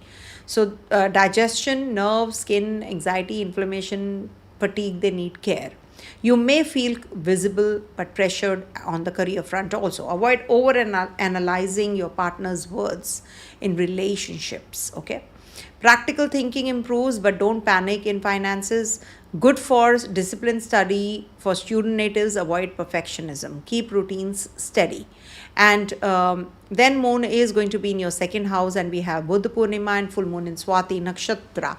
And this is the time when you will be really financially aware, clarity in family matters, and better understanding for your of your values. The problem is that you can be very emotional, and you may just spend emotionally. The harshness in speech or family tension and anxiety over income can happen as well. Good for savings. Review everything. Budgeting, income strategy. Avoid speculation. Some important conversations with your family members are also likely. Words have impact. Speak consciously. When moon is in the Libra sign, and we have full moon also, and there is a lot of energy here because Jupiter, Rahu are in trine, and Mercury and Sun are looking here, and Mercury is combust also, not to forget. So important conversations are possible, but speak consciously. And food, throat, digestion, sugar, mouth, these things also need attention. Salary payments, business pricing up may come up, because it is the second house energy which is carrying the flavor of the 10th house and the 6th house also. And Buddha Purnima helps you purify your speech and thoughts. Then lastly, moon is going to be in the Scorpio sign in your third house on the 3rd of May. Now moon is debilitated here, so this can bring in some intense communication also. Courage, research, writing ability, to handle difficult conversations. All these are getting triggered up, but suspicion, sharp messages, and sibling tensions and restless travel can also happen. Either or, depends. Good for deep work, strategy, communication. Avoid hidden resentment with your siblings, especially friends, teachers, anyone in your circle, close circle. And short travels possible, so stay alert. Don't text from emotional intensity in relationship, not a good idea. And as regards to students, very good time for concentrated study. And take care of your shoulders. Maybe some pain is there on this day, shoulders, arms, nerves, or there can be some anxiety. Mercury, your Lagnesh, is also going to be transiting into the Aries sign in your 8th house. Transformation, hidden matters, joint finances, taxes. So good for research, astrology, psychology, taxes, insurance, hidden knowledge. But it can also bring in anxiety, suspicion, hidden fears, sharp communication around intimacy or money. Because Mercury is combust also, don't rush financial or joint decisions. Sun and Ketu will be in exact trine to each other from the 8th house and the 12th house. So this is a deep spiritual release on the 28th of April. This is happening. Research insight or release of old fear as if is because they are in the Navmansha of Capricorn Cancer. I've done a separate video of the same, please do watch it. So this is like children, romance, gain, friends, these are getting activated also. Okay, so overall this week begins with emotional release, brings self pressure, then financial clarity, then intense communication. Your Lagna Lord Mercury is entering the 8th house, so research, deep and caution is required. Financial clarity, self-awareness, spiritual insight, research power, all these are definitely going to be positive aspects, but at the same time you have to be careful about over-analysis and harshness in speech. Chant Om Buddhaya Namaha, donate green moong, lentils or stationery items, pray to Lord Vishnu, Om Namo Narayanaya, Om Namo Bhagavate Vasudevaya, meditate on pure speech because Buddha Purnima is in your 2nd house. And sleep early, avoid overchecking messages, keep financial decisions documented, don't assume hidden motives. So this week asks you to stop overcorrecting yourself and start understanding yourself. Clarity comes when anxiety is reduced. All right, coming to the next one, that is Libra. Now, if I say my dear Libra, then you will say only Libra is dear to you. No, all are dear to me. Libra a little extra. Okay, so from the 27th April to the 3rd of May, what's happening this week when we talk about the Libra ascendant, moon or the Dasha sign? Suppose you're in the Dasha of a planet which is in the Libra sign, so you have to rotate the chart that way. Okay, and then use the Dasha sign, which is very important. Sorry. Okay, so moon is going to be in your 11th, 12th, 1st and 2nd houses. On the 27th, it's going to be activating your gains, friends, hopes, networks. Then 28th to the 30th afternoon in Virgo sign, it is activating your sleep, expenses, isolation and release. It is actually the cycle coming to an end. In the 1st house, self, mind, body, relationship, full moon clarity. In the Scorpio sign on the 3rd of May, this is in the 2nd house, money, speech, family, speech, values, these are getting activated. So desires and networks to emotional withdrawal, to personal clarity, to financial and family sensitivity is the key theme. So when moon is in the Leo sign on the 27th, there is conjunct Ketu also. So this can bring in strange feeling around friendships and networks. You may be surrounded by people and yet you feel detached from them. You may also realize that some associations are no longer aligned with your growth. Okay, so this will help you identify true supporters, isn't it? So you may detach from the shallow social validation and become more selective and about who gets access to your time and your energy. The challenging side is also there. There can be expectation from friends, clients, audience, elder siblings or social circles. They may feel disappointing. Someone may not respond the way you expected, or again maybe delayed, or you feel it is delayed. Okay, so networking matters first of all, but don't depend blindly on people. A contact may help, but some promises may remain vague. So you're well prepared now. Gains are possible but irregular. Don't count money before it is actually received. Okay. Now, friends, a karmic filter is active. Some friends may feel distant. Some may feel reveal their true value. Relationship-wise, social interference in relationship should be avoided. Don't allow outsiders to shape your personal decisions, please. Okay. You're good, actually, you can do it yourself. Children wise, Rahu is there in your 5th house, so less direct focus, but children's future planning or their social environment may come into discussion. As regards to students, this is a very good time to regroup and study and networking, but avoid distraction through social media. Health wise, it is a good time, a good start, but there can be some kind of circulation issue or stress from expectation, need care. Mental restlessness can be there. Otherwise, overall, it's a good week also. Ketu is in the 11th, teaches you detachment from approval. So you don't need everyone to validate your journey, isn't it? Then moon moves into your Virgo sign on the 28th to the 30th afternoon. It's opposite Saturn, Mars and Mercury. So here this is a sensitive phase, I would say, because the mind can become tired, overworked, and internally restless. Now the cycle is coming to an end when moon is here in the 12th house. Remember that it's the it gives sleep disturbance, also anxiety, hidden fears, unnecessary thinking, and expenditures, or feeling emotionally alone. Mars can create inner irritation also, but Saturn can create heaviness, and Mercury can create mental confusion.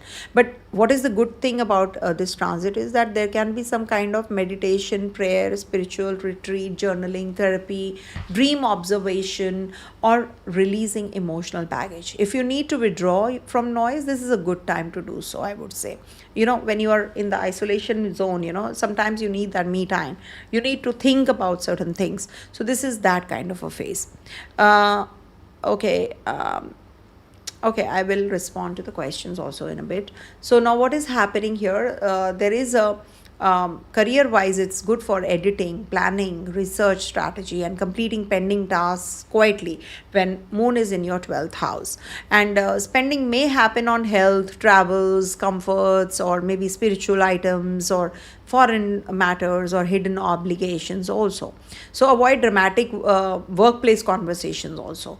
And as regards to relationship, you may feel emotionally withdrawn because moon is in your 12th house, is going to be in the 12th house. A partner may misread your silence, explain that you need peace, not distance. Okay.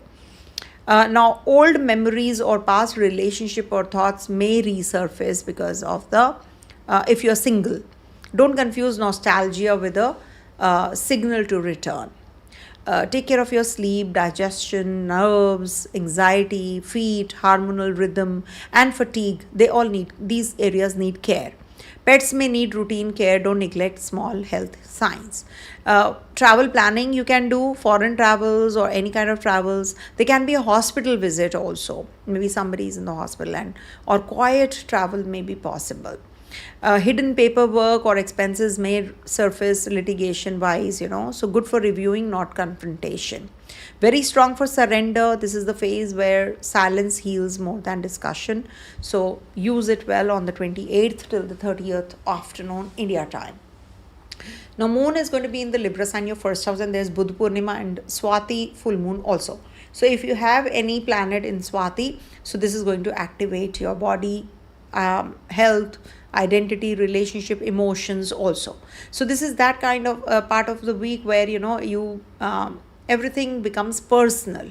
Your body, your mind, emotions, relationship, appearance, confidence, decisions, and identity, these all come into focus because it is Swati. Swati is ruled by Rahu, so it carries the energy of independence, movement, air, freedom, and self-direction. So this will make you where have I compromised too much? Where do I need space? Where do I need to balance without losing myself? So this is going to give you that emotional clarity. Remember, not all phases are good or very challenging. Remember, so you may understand what you want from relationships, work, health, and life direction. You may feel more visible and may attract attention also.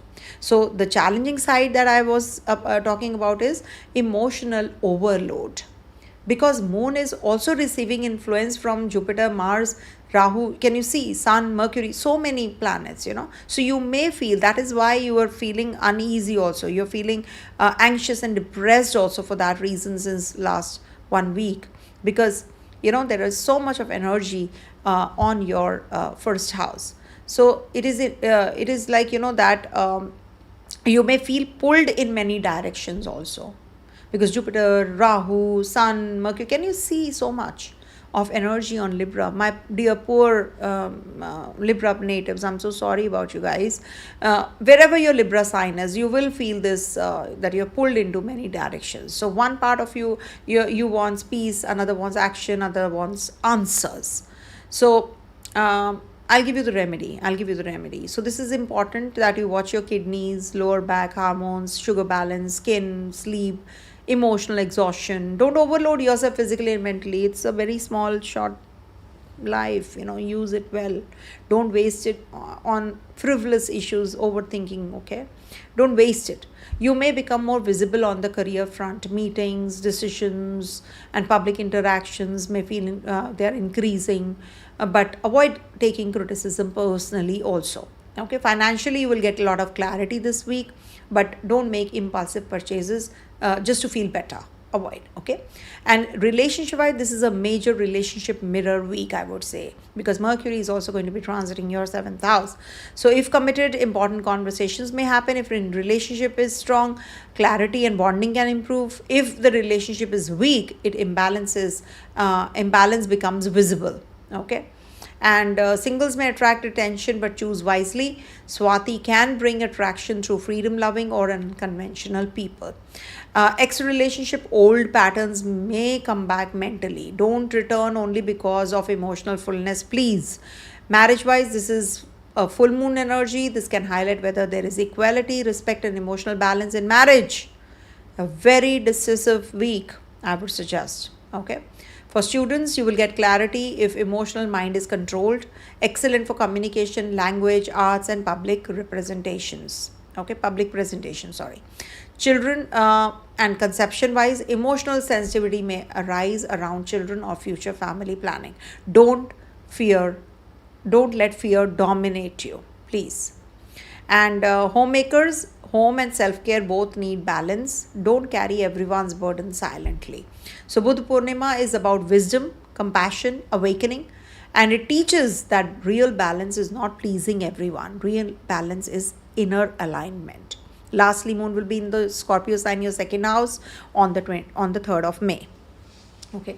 Now, when moon enters Scorpio, it becomes debilitated and activates your 2nd house. This can make finances, family, and speech very sensitive. So, good side is that you can see the deeper truth about money, family values, and emotional security. You may understand where you need financial discipline.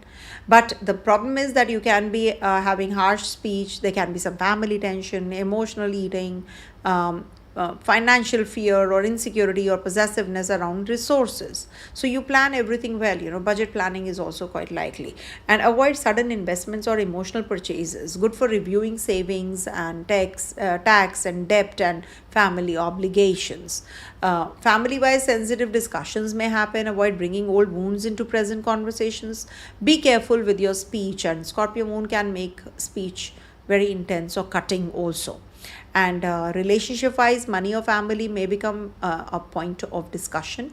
Don't use silence or sharp words as a weapon, okay? Throat, mouth, food habits, digestion, reproductive hormones, and anxiety need care. Maybe payment, salary, dues, pricing, or business value may come up on the career front. So decide. Focus may improve for student natives for deep study, but emotional disturbance can also be distractive. Food and routine should be watched if you have kids or pets. Okay, Mercury is going to be transiting your 7th house, house of business, marriage, partnership, contracts, clients. So and Mercury is getting combust also on the 27th all the way till the 23rd of May. 27th of this month, April. So it's good for conversation with spouse, partner, clients, business associates, and maybe they can become direct and active. You may discuss agreements, contracts, relationship decisions, or partnership plans, but this can also bring in some kind of impulsive speech, arguments, ego clashes, misunderstanding in contracts, or saying something too quickly. Marriage decisions are very important. Some discussions you're going to be important discussions will be happening, but avoid debating to win. Okay, singles may meet someone through conversation, but don't rush commitment. Good for client communication if you're a business person, but read all terms very carefully. Legal and contracts, avoid signing without reviewing. Career wise, public dealing improves if speech remains diplomatic.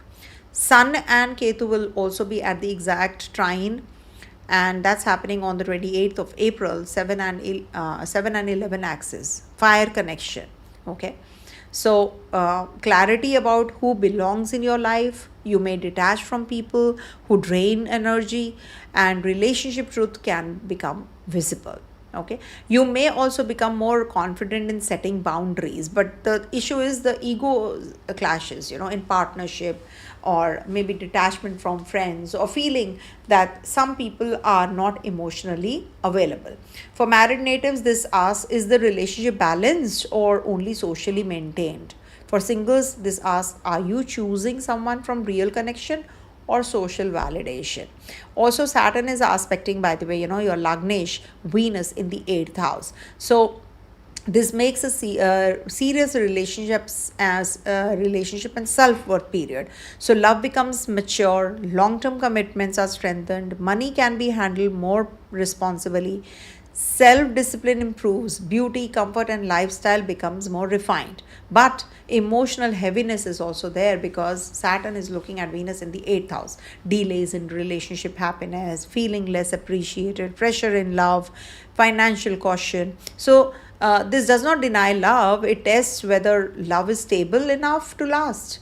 And also Mars is going to be aspecting Jupiter, it is aspecting, so it is going to be at the same degrees also. On the 5th, I think it is going to be, though. So this is activating your fortune, travel, father, guru, higher learning, dharma, and travel, learning, teaching, bold belief based decisions. So this is good for courage to expand. And there can be some ideological arguments, though, impatience in travels or overconfidence in decisions also. Rahu and Jupiter are forming a connectivity on your Lagna also, so it expands higher learning, foreign talks, technology, teaching, writing, and unconventional wisdom. But verify everything before trusting. And also, I'm giving you a few dates, like till the 2nd of May. This is important for you. It activates your 8th house themes of depth, trust, transformation. And then from the 3rd to the 5th of May, it is going to be activating your maybe travels, wisdom, some higher perspective. So love and self-worth move from emotional depth to broader understanding. This is the key theme. So overall, this week is deeply personal for you guys. It starts with social realizations, moves into private emotional release, peaks with full moon in your own sign, and ends with financial family sensitivity. So emotional clarity, relationship awareness, personal visibility, financial maturity, spiritual awakening, stronger boundaries, very good. But emotional overload, sleep disturbance, relationship imbalance, harsh speech, overthinking, family money sensitivity. So don't take care. Family money sensitivity is possible. So review your expenditures well. Use Buddha Purnima for meditation and self-reflection. Communicate calmly in relationships. Okay, and set healthy boundaries also. And when it is the full moon in Swati, so it is like fresh air, you need that space, that kind of a time. Don't react emotionally in marriage and partnership, I would suggest. Don't overspend for comfort, and don't depend on social approval. And take care of your sleep also, and hormonal health as well. Don't speak harshly with your family members.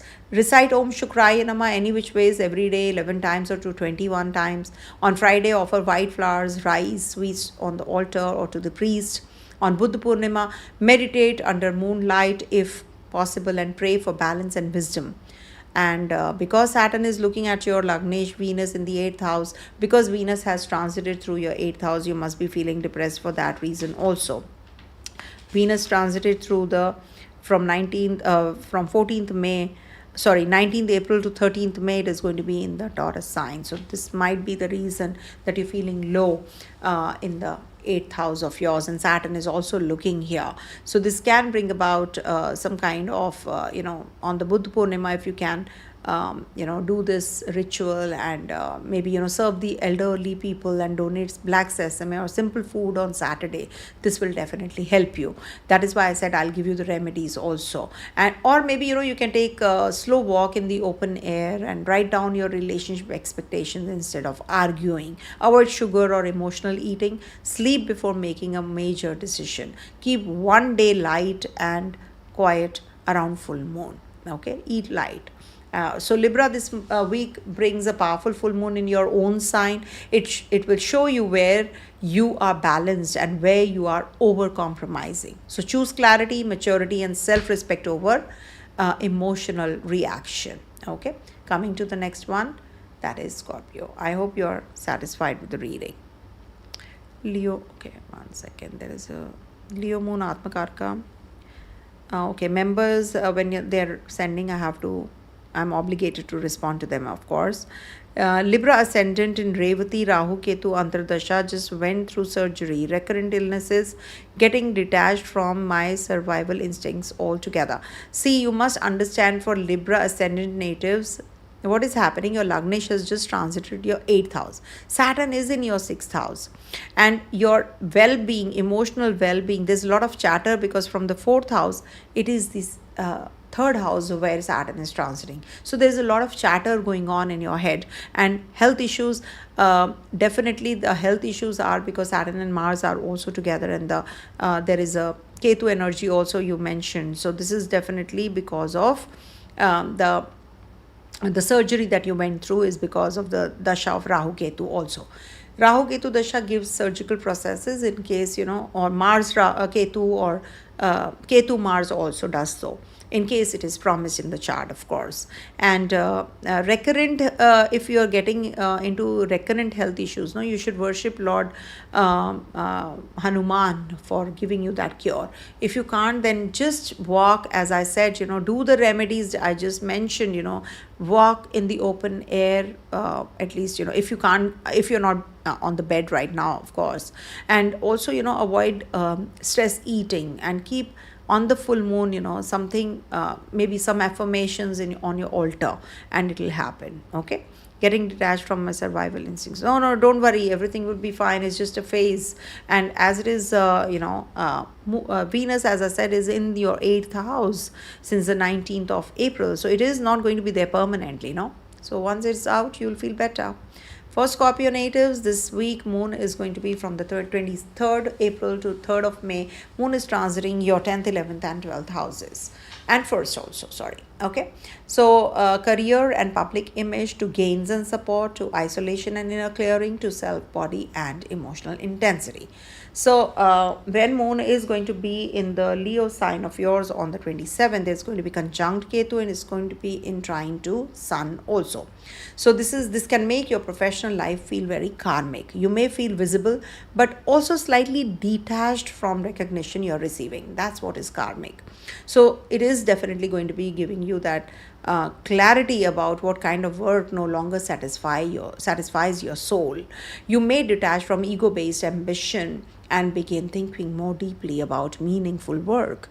But this can give you sudden dissatisfaction with your job also, authority clashes, lack of appreciation, or feeling that efforts are no longer being acknowledged. So that is something you have to be cautious about. And of course, you get good career visibility, leadership, public work and responsibility on the 27th, but avoid emotional decisions like quitting suddenly and confronting seniors. Avoid.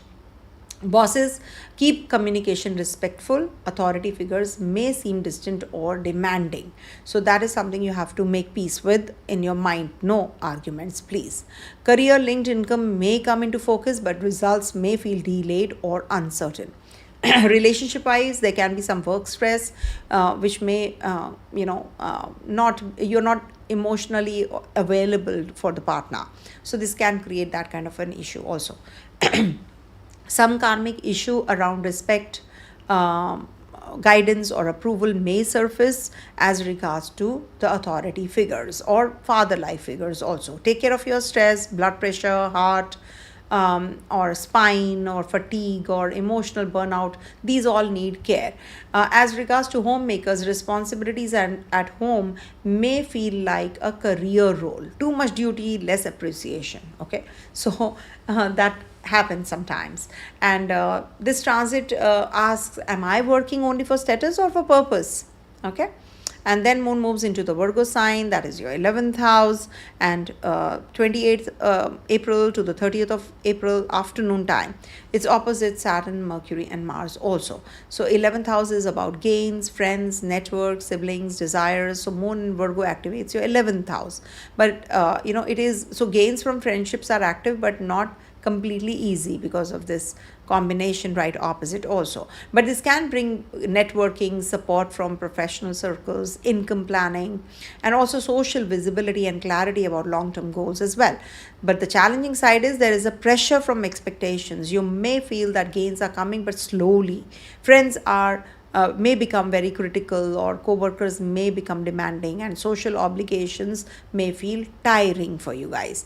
Good for professional networking, audience building, group work, clients and collaborations. Gains are possible, but they may come with effort or delay. Avoid trusting verbal promises blindly.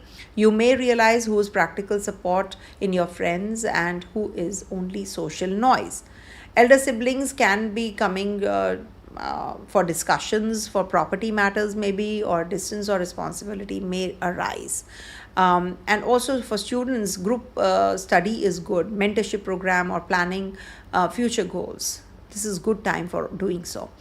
You may think about children's future education or long-term planning during this transit, during this week in fact, and take care of your nervous stress, digestion, fatigue, or over socializing.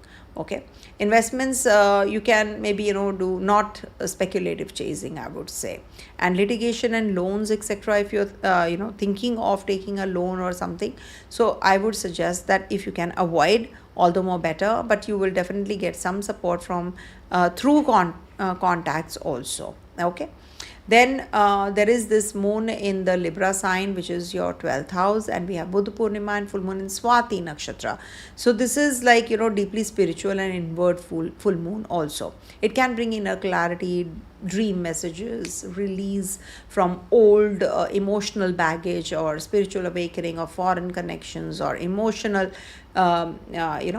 connectivity behind the scenes planning, and all that can happen. But it can give you sleep disturbance, anxiety, hidden emotions, or hidden expectations or expenditures, or emotional withdrawal, or loneliness, because the cycle is coming to an end, and you may feel that people are not understanding me well, or you're misunderstood. Swati is connected with movement and independence, no? So in the 12th house, if you see, it can make you want freedom and from emotional burdens and old attachments and toxic work patterns or relationship pressure. You want to be free. Air sign, no?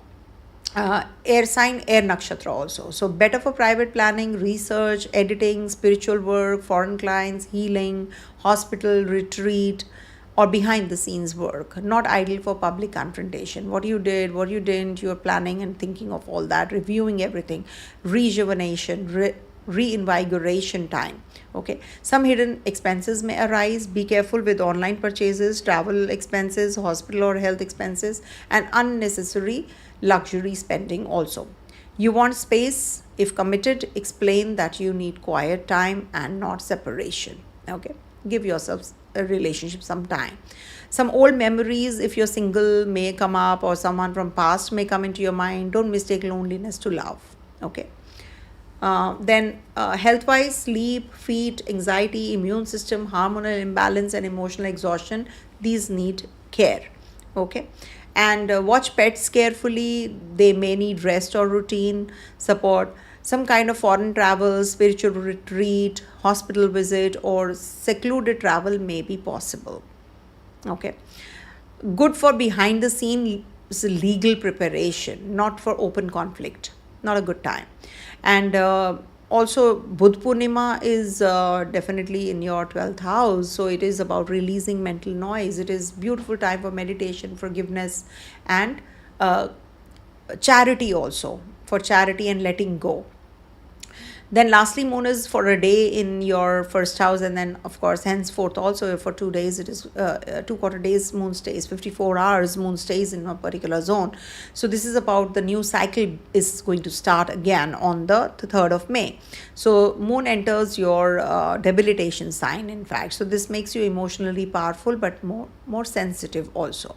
Deep self-awareness, you can understand what truly feels, and your intuition becomes very strong. You may sense hidden truths quickly, but there can be some mood swings, emotional intensity, suspicion, anger, vulnerability, or feeling overwhelmed. So this is a sensitive health window also. So watch reproductive health and hormones and inflammation, acidity, sleep, anxiety, and emotional exhaustion on this day. You may want to control the situation at the home front and in the career front also. So avoid reacting to the workplace politics emotionally. Avoid emotional spending or fear-based decisions also. Relationship wise, you may become intense, possessive, or silent. Speak clearly instead of testing people, especially on the 3rd May. And partner may feel you are emotionally unpredictable. Be honest but gentle. Romantically, strong attraction, but also insecurity can come up. Don't create drama to test loyalty. Okay. For student natives, it's a good time for research and depth, but not for relaxed focus. And children may sense your emotional intensity, so be calm around children and pets also. Conception time, emotional stress should be reduced. This is not the time to panic or obsess. Excellent time for shadow work, tantra, mantra, meditation, healing, and releasing old patterns. Mercury is going to be changing signs, is going to be in your 6th house. Very good placement. It is going to be giving you that health routines and workplace communication and problem solving. You can handle tasks, documents, disputes, any kind of health plans if you want to, debts, legal details more actively now. Okay, but the challenging side is because it is combust, so it can give arguments with co-workers, nervous stress, or maybe impulsive replies, wrong paperwork, or overthinking disease or debt. Don't dwell on the negatives, please, especially during this Mercury combustion time. And also, see, Mercury combust is not bad, but it is in the 6th house also. It is very powerful in the 6th house. But Mercury, 8th Lord in the 6th, is also positive for you guys for problem solving ability, and also fixing systems and completing pending tasks and handling difficult work. Be careful with the co-workers. Small issues may become arguments. Keep written records and avoid defensive speech with your bosses, and take care of your health, digestion, nerves, inflammation, skin related trouble, or blood pressure, or stress related issues. So good for repayment and planning, documentation, etc. If you have taken any loans, etc. Good for strategy, drafting, filing after review, in litigation, but not for emotional aggression. Okay. Take care of your pets and check their food and health routine. Sun and Ketu will be in trine to each other on the 28th of April. Sun is exalted in the 6th house. Ketu is in your 10th house. So this is like, bringing about victory over obstacles, courage at work, and ability to defeat competition and detachment from ego-based career pressure. But there is a challenging side also. Conflict with authority happens, workplace ego clashes, health stress due to overwork, or sudden dissatisfaction with career direction. So this is a strong combination for people in service, legal matters, administration, healing, medicine, consulting, competition, or problem solving roles. And Saturn is aspecting, by the way, your Venus also in the 7th house. So this is good for commitment, maturity, serious relationship decisions, stable partnership, and practical love. But it can give you emotional coldness, detachment in relationship, or delay, distance, pressure on marriage or business relationships also, because Saturn is looking at this Venus from the 5th house. And Mars is aspecting Jupiter in the 8th house, your Lagnesh. So this activates hidden finances, taxes, inheritance, joint assets, research, surgery, insurance, and emotional transformation. The good side is that courage is there to face hidden matters.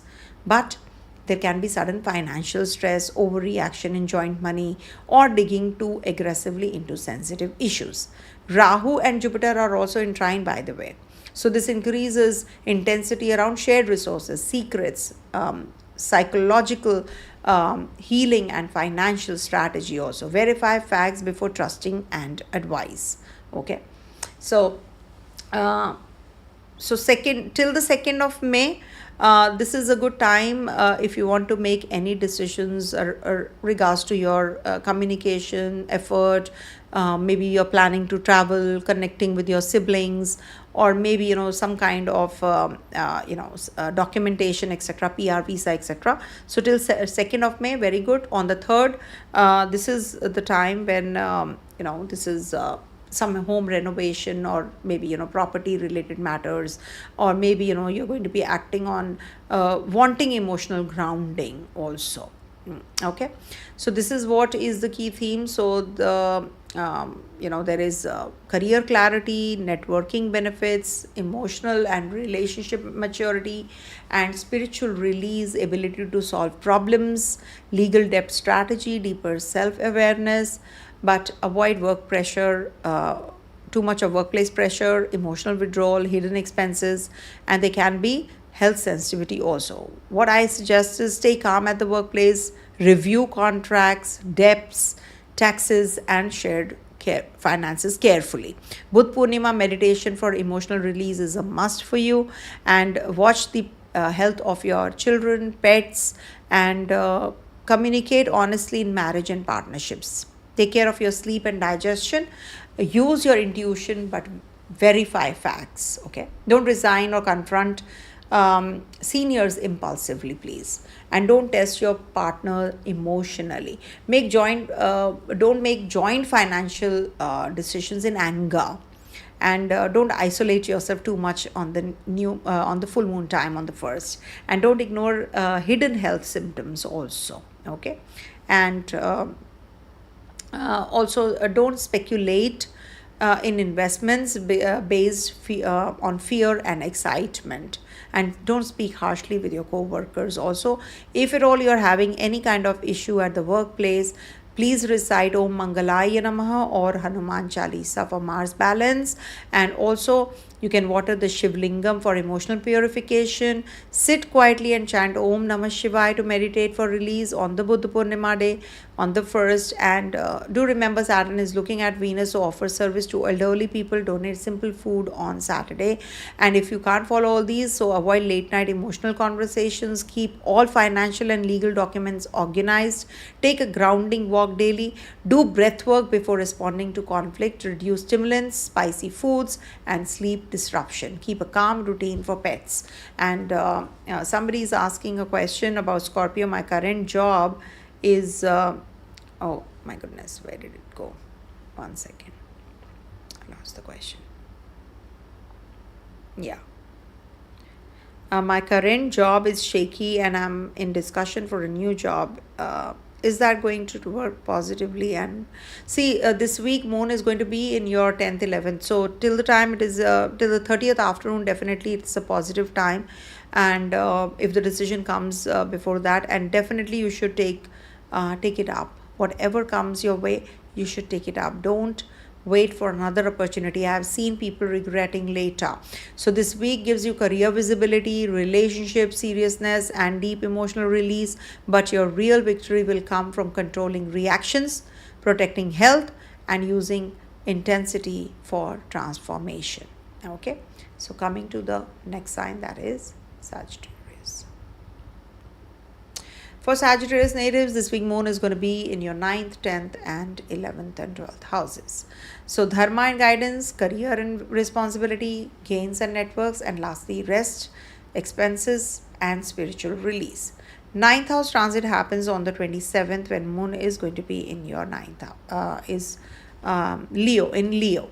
So here it is going to be giving you very spiritual and karmic transit. This one is, so since moon is in trine to sun also, so this is like, they are going to be activating the fire energy. So this is good for spiritual insight. It is good that you feel that there is some kind of, you feel guided to reconnect with scriptures. Maybe you will read scriptures, you will connect with your teachers, gurus, mentors, pilgrimage, higher learning. Maybe you will learn astrology, philosophy, or deeper belief systems. Some Sagittarius natives may receive guidance from father-like figure, mentors, gurus, senior people. But there is a challenge also here, because the challenging situation is because Ketu is also in trine. So this can create detachment from old beliefs, and you may question a teacher, tradition, religious idea, legal matter, or long distance plan. There can be ego clashes around ideology also. Career wise, good for teaching, consulting, advising, publishing, coaching, law, responsibility, where you have to take responsibility, spirituality, higher education, knowledge based work. Not a direct money transit, I would say, this one, because it's the Leo which is getting active also here, and Ketu is there. So, but good for long-term financial vision and ethical decisions. Important theme for connecting with father and guru, also guidance may come, but also some emotional distance or karmic realization as well. It is good for long distance or spiritual travel planning, or but check the documents really carefully. In relationship, there can be difference in belief or values. Avoid preaching. Very good for higher studies, philosophy, scriptures, law, research, and meaningful learning. Take care of your hips, thighs, liver, digestion, and heat related issues. And excellent time for mantra, prayer, temple visit, or any religious place you want to visit, pilgrimage, or planning or reading sacred text. This moon actually says your luck opens when your ego softens and your dharma becomes clear. Now, moon is going to be in your Virgo sign in the 10th house of yours on the 28th to the 30th of afternoon. So this is definitely a positive time period for productivity, visibility, practical planning at work. There will be back-to-back meetings. Maybe you will be able to organize better, and a serious career correction also happens.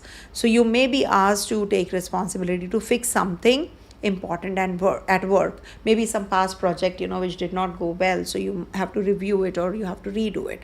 Okay, so there can be some work pressure or maybe boss related stress also, or miscommunication or deadlines or criticism or feeling that efforts are being tested. Mercury is combust. Okay, Mercury is combust and is involved in the pressure, so official communication must be handled very carefully. If you are a career-oriented native, so this is a major work phase, and presentations, accountability, deadlines, interviews, job role discussions, or authority-related matters may come up. And if you are jobless, so this may just be a good time period for applying the job, sending resume, or contacting seniors, or preparing for interviews. Don't rush documents, please. As regards to homemakers, definitely domestic responsibilities may feel like work pressure. You may also have to manage family, home, repairs, schedules, or health routines with discipline. As regards to your co-workers or bosses, avoid defensive replies, I would suggest. Speak factually. And Mars can make you, because Mars is in the 4th house, can make others impatient. Saturn can make them rigid. So, and Mercury combustion can create misunderstanding, all happening all together. So these areas one must be very careful. Career link financial planning becomes very important. Avoid impulsive professional investments between the 28th to the 30th afternoon. Health-wise, digestion, nerves, skin, anxiety, fatigue, inflammation, and stress must be watched. As regards to student natives, good for serious studies and career planning, but not for emotional overpressure. Litigation, loans, debts, disease, good for structured professional paperwork, but not for angry escalation. Take care of your stress levels, also anger issues also. If work stress is high, don't neglect pets, food, and care routine. Your karma wants discipline, not drama. Okay, then moon is going to be in your Libra sign in your 11th house, and there is a Buddha Purnima and full moon in Swati also in the 11th house, house of gains, networks, friends, audience, elder siblings, fulfillment of desire. So this gives beautiful opportunity from gains, support, networks, etc. also, and long-term aspirations. So it will help you, maybe some people will come into your life, a friend, a mentor, a client, audience, elder sibling, social group or network. You will get that support. Okay, your ideas may reach more people. If you are teaching, consulting, doing astrology, content creation, business, sales, public speaking, or community work, this is a strong activation. But the challenging side is Swati is Rahu's nakshatra. Okay, and moon also has a Mars influence. Remember, Mars is looking here in the Libra sign. Not even Mars, but Rahu, Jupiter, they all are, and Sun and Mercury as well. So you may expect too much from your friends and followers or clients or networks. There can be social overthinking also. Emotional reactions can happen, or confusion in group dynamics. These things you should be careful about. It's a good time for audience growth, client calls, networking, collaborations, online performances, and social visibility and professional groups and long-term planning or career planning. So this is that way a good transit. Financially, gains are possible. Income opportunities may increase through networks, referrals, clients, teaching, communication, but avoid speculative greed. Investment-wise, better for long-term strategy than short-term excitement, since Mercury is combust and Mars, Saturn are pressurizing your 10th house also. Don't make impulsive trades. And as regards to your support from others, maybe your elder siblings, etc., so keep expectations realistic. A relationship may be influenced by social circles. Maybe if you're single, a single can meet someone through friends, community, and community, online platform, or learning group. If you are in a committed relationship, shared goals become very important. Talk about future plans, not only emotions. Children's aspirations, education, future goals may come into focus. If you're a student, very good time for study, mentorship, or online learning and planning future education. Over socializing or late nights can bring in some health issues, and also nervous exhaustion, circulation need care. Don't let a busy social schedule disturb your care and their care as well. Okay. If you have already been going through you're jobless and you're waiting for the job interviews to trigger, so this is a full moon energy. So just write on a piece of paper that I've got the job, put it under in your altar, if you worship anyone, just put it on your altar, and just let the cosmos know, and light a small diya for some time, and you will see that whatever is your manifestation, whatever is going on in your mind will happen. So read your thoughts at that time when you're putting it up. You're writing and putting it up on the altar. Okay, Buddha Purnima is in your 11th house. It teaches your wisdom must serve a larger circle. So this is an excellent prayer for time for prayer, charity, sharing knowledge, mentoring someone, offering guidance, donating educational items, and asking for clarity in long-term goals also. And then moon is going to be in the Scorpio sign in your 12th house, which is the house of sleep, expenses, isolation, foreign lands, hospitals, subconscious self, on the 3rd of May. So spiritual depth and dream messages are very important, and also meditation, foreign planning, because the cycle is coming to an end. So this is a healing time also, emotional release time. You may feel the need to withdraw after a socially active full moon period that you have already gone through. And the challenging side is sleep disturbance, hidden expenses, emotional exhaustion, and loneliness, anxiety. Maybe somebody is having some health concern, or you have to take that person to the hospital. You're overthinking about the past events. That can also be there, right? And either or. And better for background work, research, planning, editing, closing pending matters on the 3rd. You can do all of that. Not ideal for public confrontation, I would suggest. Okay. And financially, there can be some expenditure which can rise, especially on travels, health, comfort, or maybe spiritual items. You are going to be giving some charity, so hidden obligations can be there as well. And you want quiet space in relationship. Partner may feel you are emotionally unavailable, so explain gently. Some past memories may arise if you're single, solo. Don't reconnect only because you feel lonely. There can be some kind of health related to sleep, anxiety, feet, hormones, reproductive health, digestion, immune system. They all need care. And foreign travel, retreat, hospital visit, spiritual travel, or private traveling is also quite likely. Hidden matters need review. Don't act impulsively in litigation or debts, and watch your pets carefully. They may be more sensitive or need quiet care. Okay. And very strong for spiritual release, prayer, meditation, forgiveness, charity. After the noise of gains, your soul needs silence. Mercury is going to be transiting your 5th house in Sagittarius, in your Aries sign, right in trine to your Sagittarius sign. So this is good for challenges that it is going to give you some impulsive romance, arguments with children, speculative mistakes, overthinking conception matters, or making investment decisions too quickly. Good for guiding children, but avoid impatience. Sharp but restless mind for students, good for competitive preparation if disciplined. And romance wise, flirtation, communication, all that can increase. Singles may feel bold, but don't confuse excitement with commitment. Investment wise, be careful, be cautious. 5th house rules speculation and combust. Mercury is in the fiery Aries sign. So Aries sign. So this can create impulsive decisions also. Creativity for your good ideas, fresh ideas, short videos, teaching, writing, expressive projects. All this wise is good. Avoid anxiety and over analysis. Keep body and mind calm. Okay.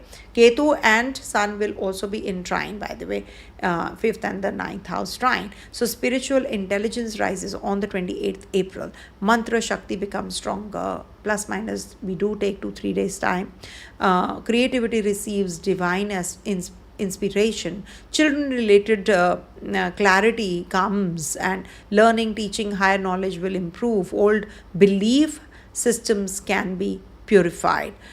Just avoid any kind of ego in knowledge or detachment from teachers or old faith, romantic pride, or concern around children or future direction. Okay.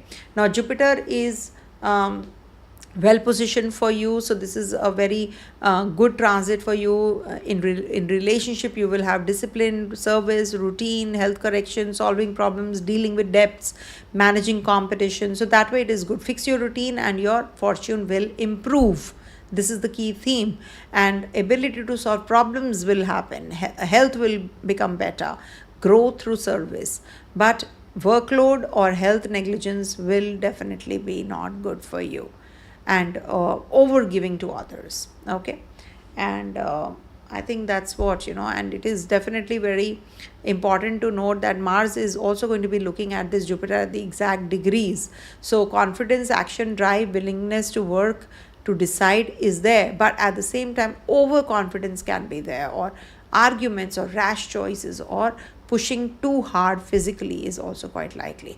And there is a trinal Rahu also to this place. So this can increase relationship, communication, and public interaction themes. You may attract new people, unusual guidance, or unconventional opportunities, but verify before trusting.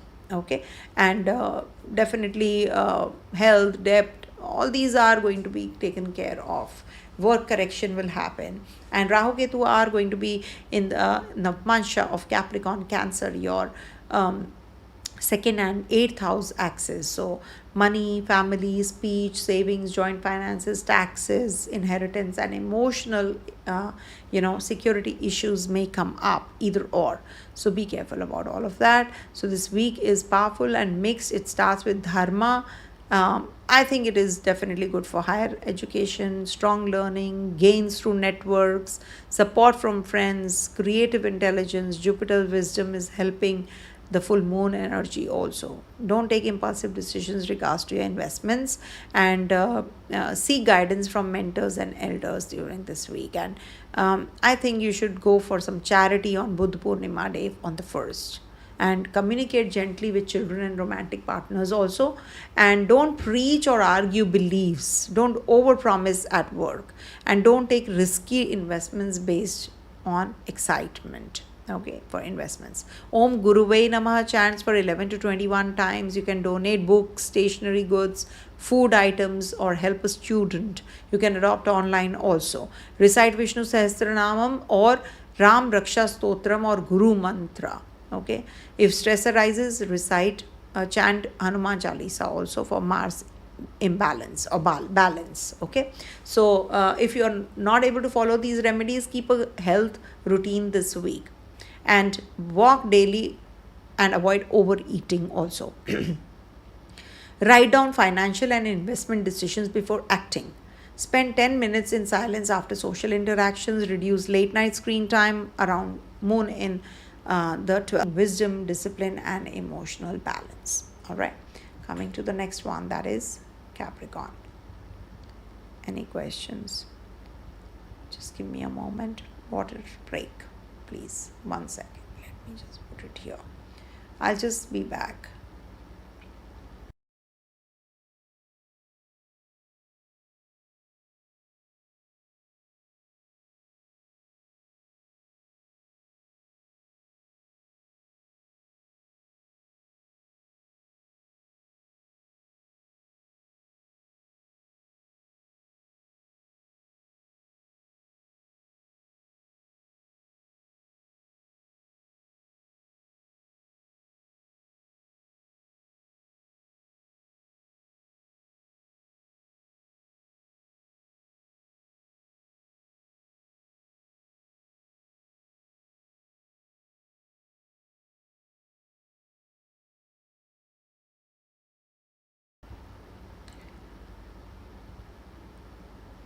All right. So here we go. Moving on to Capricorn. So for Capricorn, this week moon is going to be transiting your 8th, 9th, 10th, and 11th houses. Sudden changes, hidden matters, health vulnerability, joint finances to dharma, father, guru, travel, higher studies to career, public image, authority, responsibility, gains, friends, networks, fulfillment of desires. So moon is going to be in the Leo sign in your 8th house on the 27th, and is going to be conjunct Ketu in trine to Sun. So this activates your 8th house. This is not a light transit. It can bring hidden fears, sudden thoughts, emotional intensity. Whenever there's Chandrashtama, I do feel that there is some kind of joint money, taxes, insurance, health matters do come up, something or the other, loans or secrets, they get revealed also. Because moon is conjunct Ketu and trying to exalted Sun, the good side is that something hidden can become clear. Okay, something which was not clear now will get clear. So this is good. You may suddenly understand a pattern that was troubling you for a long time. This is an excellent time for research, astrology, occult study, healing, therapy, psychological insight, and spiritual detachment. The challenging side is emotional instability. You may feel restless without knowing why. This can be, there can be some kind of sudden worries around money, health, partners' finances, or family matters. Be careful of digestion, reproductive health, anxiety, blood pressure, or hidden inflammation, or piles, or urinary issues, or stress related symptoms on the 27th of April. Avoid finances, investments, or joint finances, or loans, or taxes, insurance. These may need, or inheritance, as a matter of fact, these need review. You need to review all these things. And also investments, not good for speculation, better for reviewing past investments and risk exposure. Avoid risky financial decisions also. Trust issues may surface in relationship. Don't interrogate or assume. And spouse may be emotionally distant or under pressure on the 27th. Handle gently. Children wise, it is less direct focus, but your emotional state can affect them. Nothing that negative for the kids, but it is going to be impacting if you are stressed out. Okay. And as regards to your, one second, Capricorn. Yeah. So good for deep research, but not good for scattered study if you're a student. Watch hidden symptoms and unusual behavior in pets. And very strong for mantra, silence, ancestor prayers, shadow work, and letting go. Don't fear what is coming up. It is coming up to be healed. Okay. Then moon is going to be in your Virgo sign in your 9th house from 28th April to the 30th afternoon. So this is where, dharma, belief system, all these will come under pressure. Rather, this is where, you can become more serious about your future direction now. You may want to study something meaningful, seek guidance, plan travel, resolve a legal or ethical matter, or reconnect with spiritual discipline. Mental stress around father, mentor, travel, legal documents, or higher education can happen. Mars can create impatience also, right opposite this moon. And Saturn can create delay, and Mercury can, combustion can create confusion and communication. Good for long-term career planning, but not for impulsive decisions. You may rethink your professional direction on the 28th, 29th, and till the 30th afternoon. Good for a competitive exam if you're disciplined and avoid panic or over-analysis. Important conversations may happen. Avoid ego or harshness with your guru, mentor, teacher, or your superiors. Long distance travel is possible, but check tickets, documents, and dates very carefully. Good for financial planning, not risky trading on these dates. Belief differences with partner may arise. Don't lecture. Okay, no philosophical lecture. And take care of your hips region, thighs region, digestion, nerves, and fatigue. These areas need care. Okay. And for homemakers, you may think about religious rituals, family guidance, children's education, or travel planning. Good for legal advice, documentation and strategy, not emotional escalation in the litigation. Your luck opens when your discipline and humility align. Moon is going to be in the Libra sign, and we have Buddha Purnima and full moon in Swati on the 30th April afternoon to 2nd May. Moon is in Libra, and 1st May we have Buddha Purnima. So this is a very powerful professional part of the week. Now full moon in Swati happens in your 10th house, and this can bring career clarity, professional visibility also, important meetings, recognition, client attention, business movement, or turning point in your public role. Jupiter is aspecting, Jupiter is aspecting your 10th house also. So this gives wisdom, guidance, support. Rahu is in trine, so gives reach, technology, media, networking, and unusual opportunities also. Mars is also aspecting, gives courage and action. Okay, the 8th aspect. So it can also give you pressure, emotional reaction at work, authority clashes over expectations, and talking too much. And because Mercury is combust, so communication with bosses, clients, and also partnerships and public communication becomes very important. But read terms very carefully, in case you are into business. So client visibility is going to, or branding is going to be there, or partnership is going to be there, but you have to read everything very carefully. And as regards to your bosses and seniors, they may notice you on this day, and professionalism is high, and don't react defensively. Income may connect to career decisions, good for planning, salary, fees, and business revenue or clients' payment. Investment wise, avoid speculative excitement. Full moon can make results look bigger than they are. Responsibilities at home for the homemakers, at home they may become very visible. You may feel everyone expects you to manage everything. So delegate where possible. For student natives, good for career related exams, professional courses, interviews, and public speaking.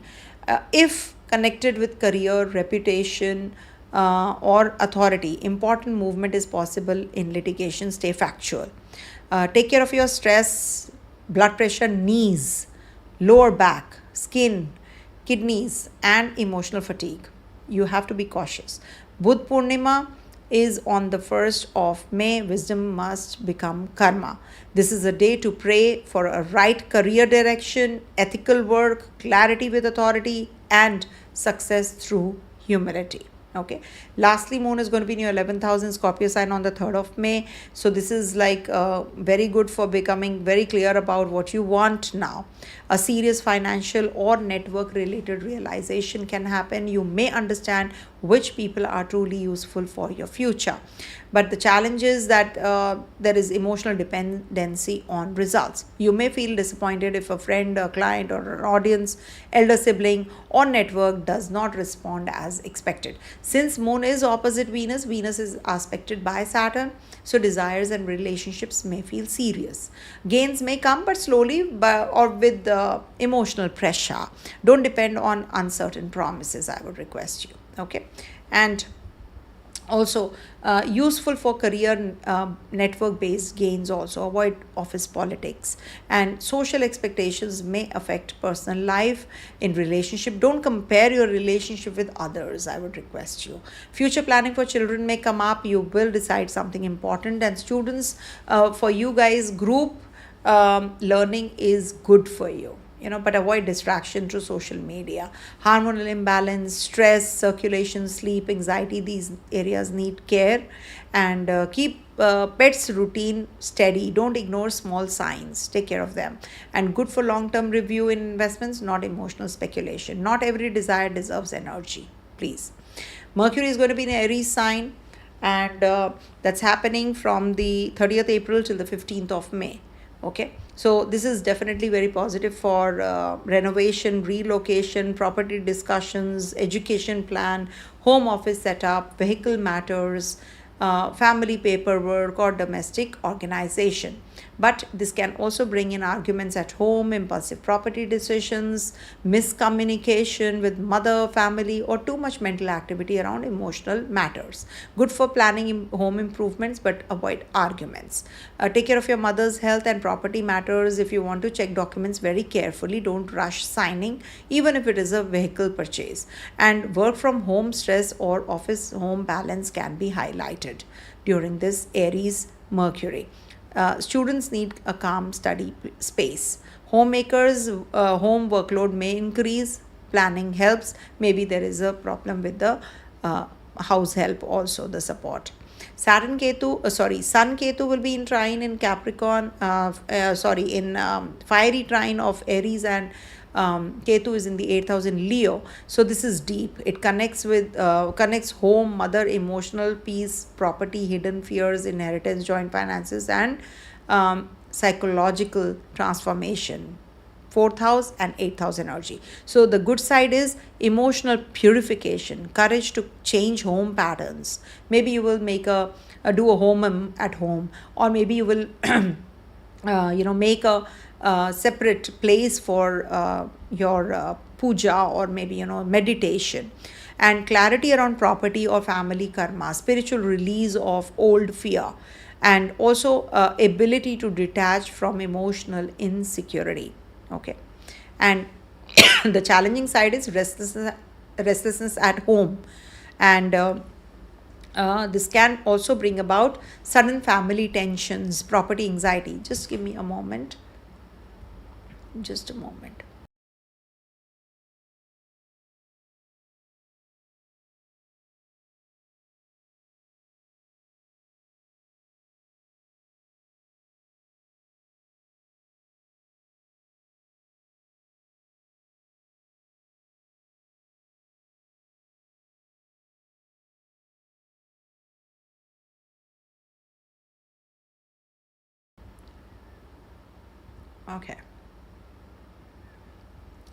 Okay, so what happens, this can bring about some family tension or property anxiety, So you need to be more emotionally sound. Some hidden fears can surface also. So it is not a domestic transit, it is a karmic root clearing transit for you guys. And Saturn is in the Scorpio Navamsha also, which is your 11th house. So this means that your growth is tied to long-term gains and mature friendship and serious networks and audience and professional circles. So Saturn can slowly stabilize gains, and you may connect with serious people, senior people, or long-term networks also. But don't expect too much from your friends, or there can be some slow recognition because of this.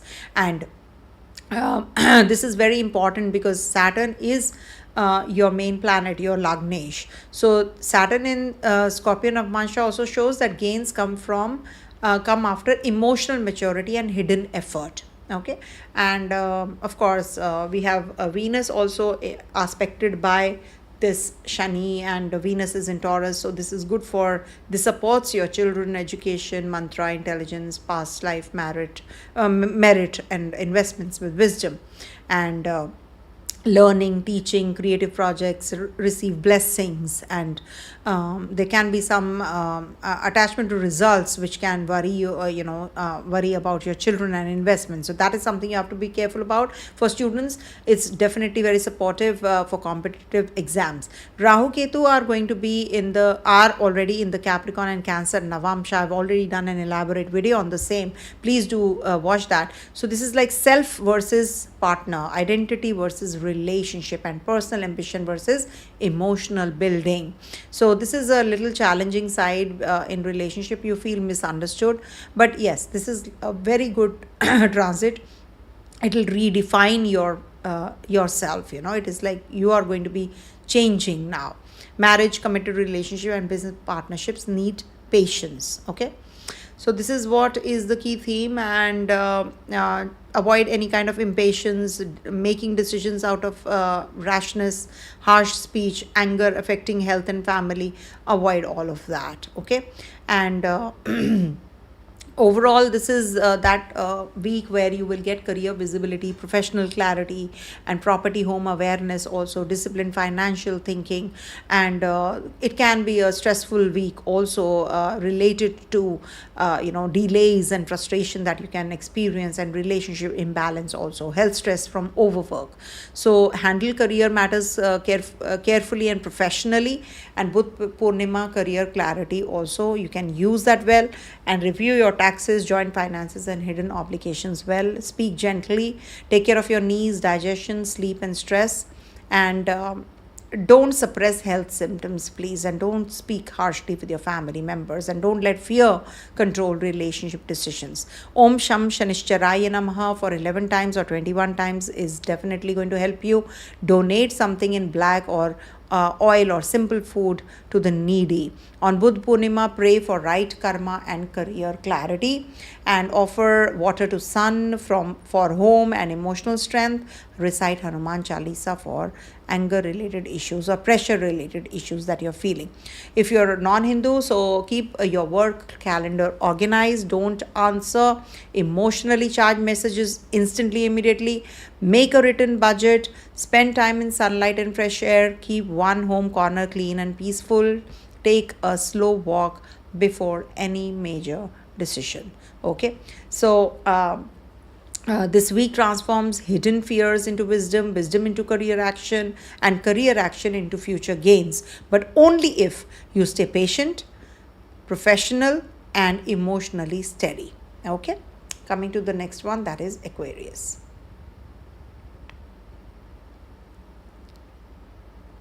So for Aquarius, moon is going to be in your 7th, 8th, 9th, and 10th houses this week. And moon is going to be in the Leo sign on the 27th for a day only. So this is going to be bringing about some clarity about your partner's true nature, detachment from toxic or one-sided relationships, deeper understanding or expectations, ability to observe without reacting. Emotional distance between partner can be there because Ketu is there in your 7th house. Ego clashes can happen because Sun is also in trine, so feeling misunderstood or disconnected. Sudden silence or withdrawal. In marriage, there is a likelihood just give me a sec. Just one sec.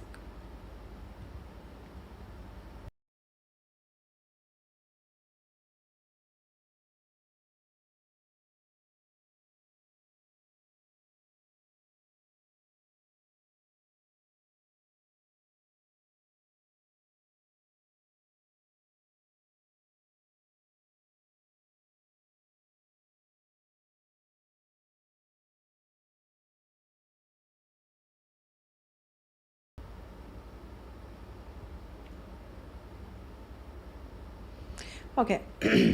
So when moon is in the seventh house, so emotional distance can be there between partners, ego clashes, feeling misunderstood or disconnected, sudden silence or withdrawal happens. Important emotional realization phase, basically.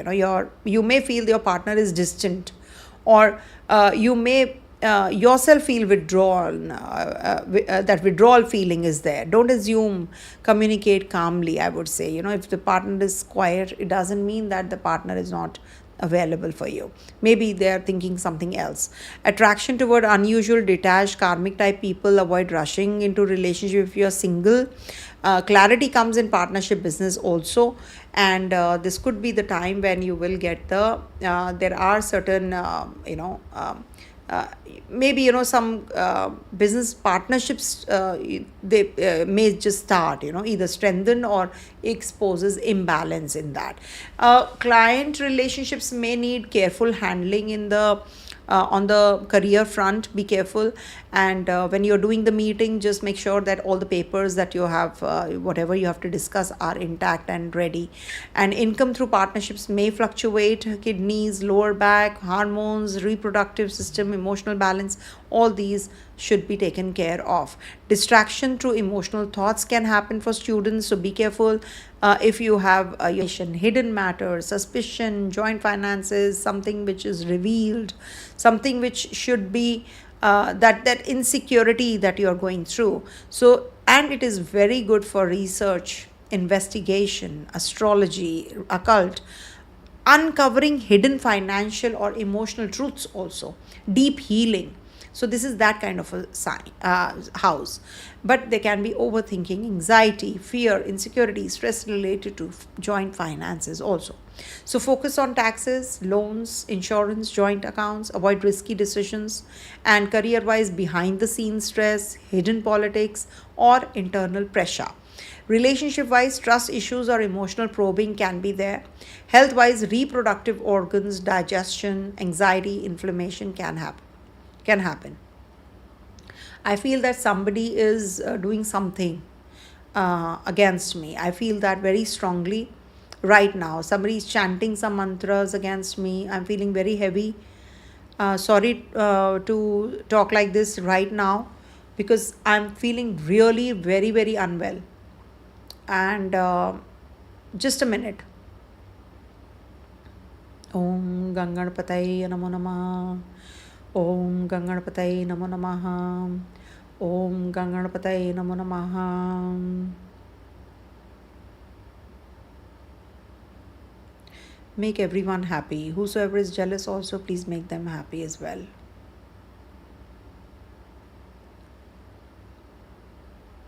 They are suffering, that's why they are jealous. Please, Divine, help everyone. We are all children of yours only. We are on the same boat. Sorry about this. This was required actually. So be happy. Whosoever is watching me and is not happy and is jealous of me, please be happy. Okay? I'm feeling better. I'm feeling so much better. So take care of your reproductive organs, digestion, anxiety, inflammation. If you have to prepare for the litigation, etc., so it's a good time for any kind of preparation, not confrontation. And watch subtle health signs of the pets also. And for students, it's a good time for research, not for casual study.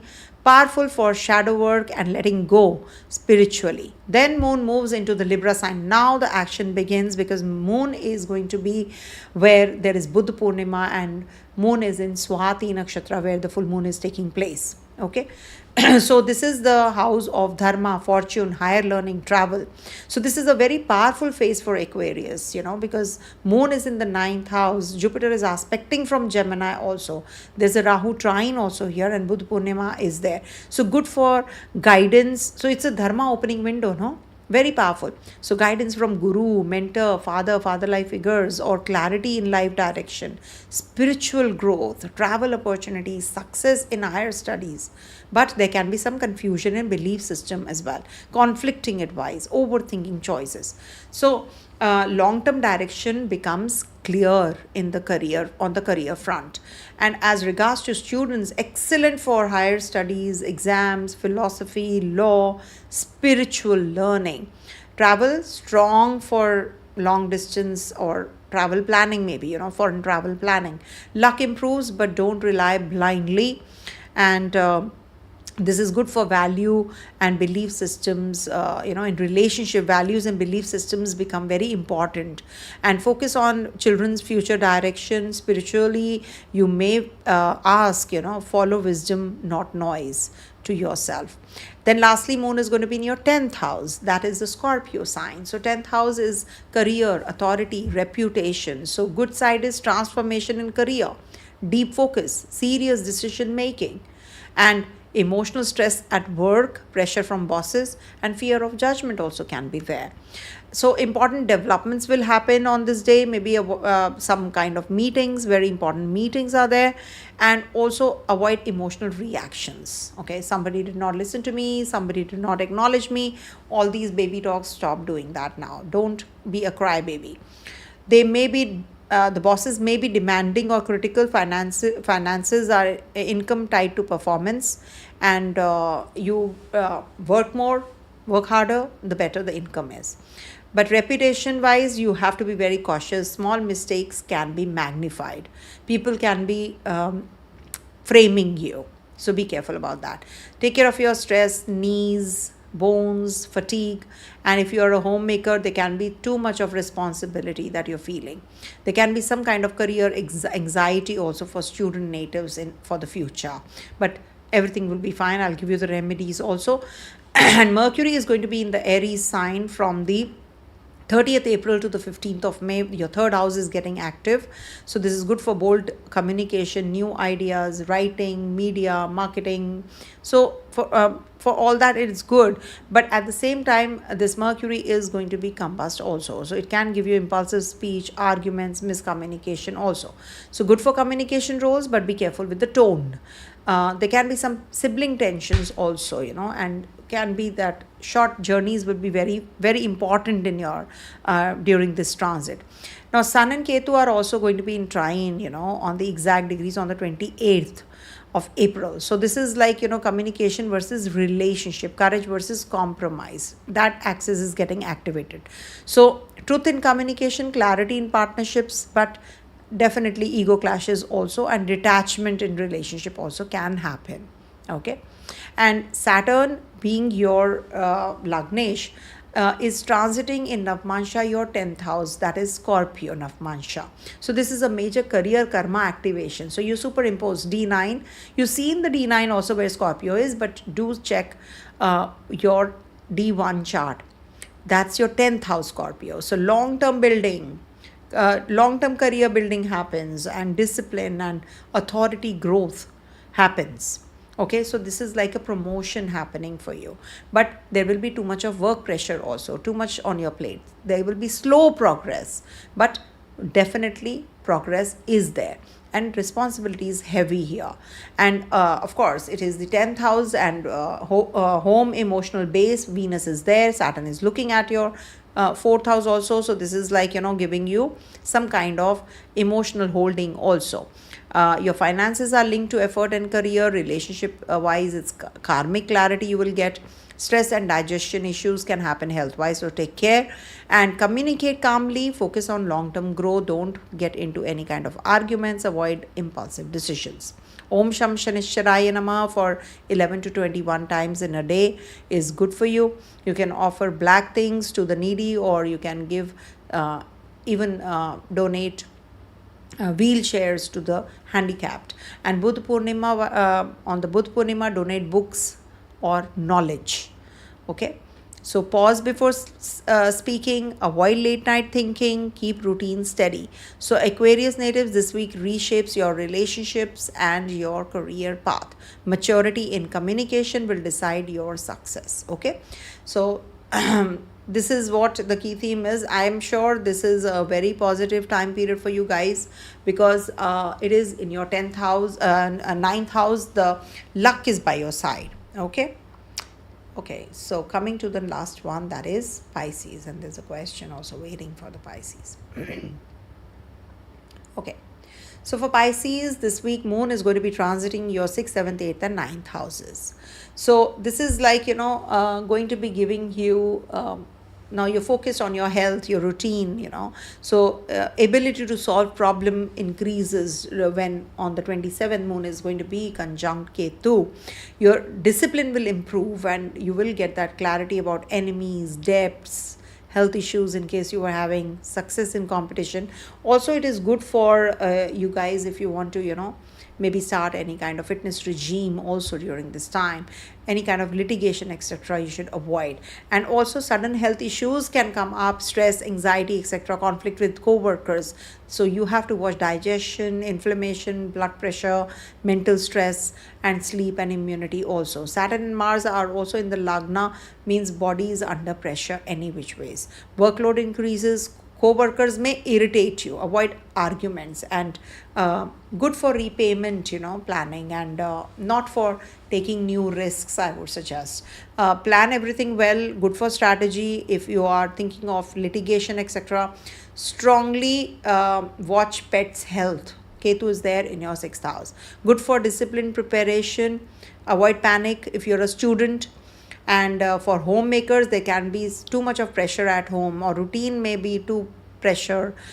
You might just be under pressure and you feel overwhelmed managing daily responsibilities. So fix your routine, or your routine will control you. That's something you should follow. Then Moon is going to be in your Virgo sign in your 7th house, and that's happening from the 28th to the 30th afternoon. And here it's opposite Saturn, Mercury, and Mars also. So clarity about partner, relationship, important discussions, understanding expectations, but there can be some kind of arguments also. Saturn and Mars are right opposite also. So misunderstanding, emotional reactions, or maybe pressure in marriage if you're solo, single. So this can bring about some attraction but confusion also. Don't rush decisions, I would suggest. So this is a test time if you are in a committed relationship or marriage. So your partner may feel that you are too intense. Avoid reacting sharply, I would suggest. Okay. For business partnership, good for negotiation. Check all terms well. Documentation should be done properly. Career front, there is a client facing, and be careful with communication. Financially, money through partnerships may fluctuate. Okay. Maybe you have to put in more money in your business. And health wise, kidneys, lower abdomen, hormones, stress, all these will be may be activated on the 28th to the 30th afternoon. Take care. Children may be affected by parental tension, so avoid any kind of argument in front of the kids or your pets also. Mental distraction due to emotional issues if you are a student can happen. Relationships need balance, not control. Then Moon moves into Libra, and there is a full moon energy in Swati Nakshatra, Buddha Purnima in your 8th house. Now this is deeper karmic zone. So there is this is good for transformation, deep transformation in fact, and also sudden insight, healing, financial awareness, spiritual awakening happens. But the issue is that there is some emotional turbulence, anxiety, hidden fears, or relationship intensity, or financial confusion also. But joint finances, taxes, insurance, inheritance, partners' money, they become really important. Avoid speculative decisions. Okay. And career-wise, hidden politics or confidential matters may arise. Stay neutral. Okay. Relationships will be very intense. Avoid suspicion, emotional testing, or secrecy, because it's your 8th house where it is happening. Trust is the key. Don't dig unnecessarily. Don't probe. And less direct impact on the children, but emotional environment matters. If your marriage is good, your children will also flourish. Remember that. And for student natives, it's a very good time for research, psychology, occult, deep study. Anything to do with research is good. And health wise, you have to take care of your reproductive system, hormones, digestion, anxiety. Eat right on this day. And in case you have to travel, just try to cancel on this day especially. Okay. And And also spiritually, it is inner purification for you. So release fear, not control. And lastly, moon is going to be in your 9th house in the Scorpio sign on the 3rd of May. So spiritual growth, guidance, learning, so dharma, luck, father, higher learning appears, long distance travel planning happens. There can be some emotional confusion and doubts in beliefs also. Stress related to father or guru, maybe father's health is suffering or something happens like that. Just take care. And long-term direction becomes clearer now.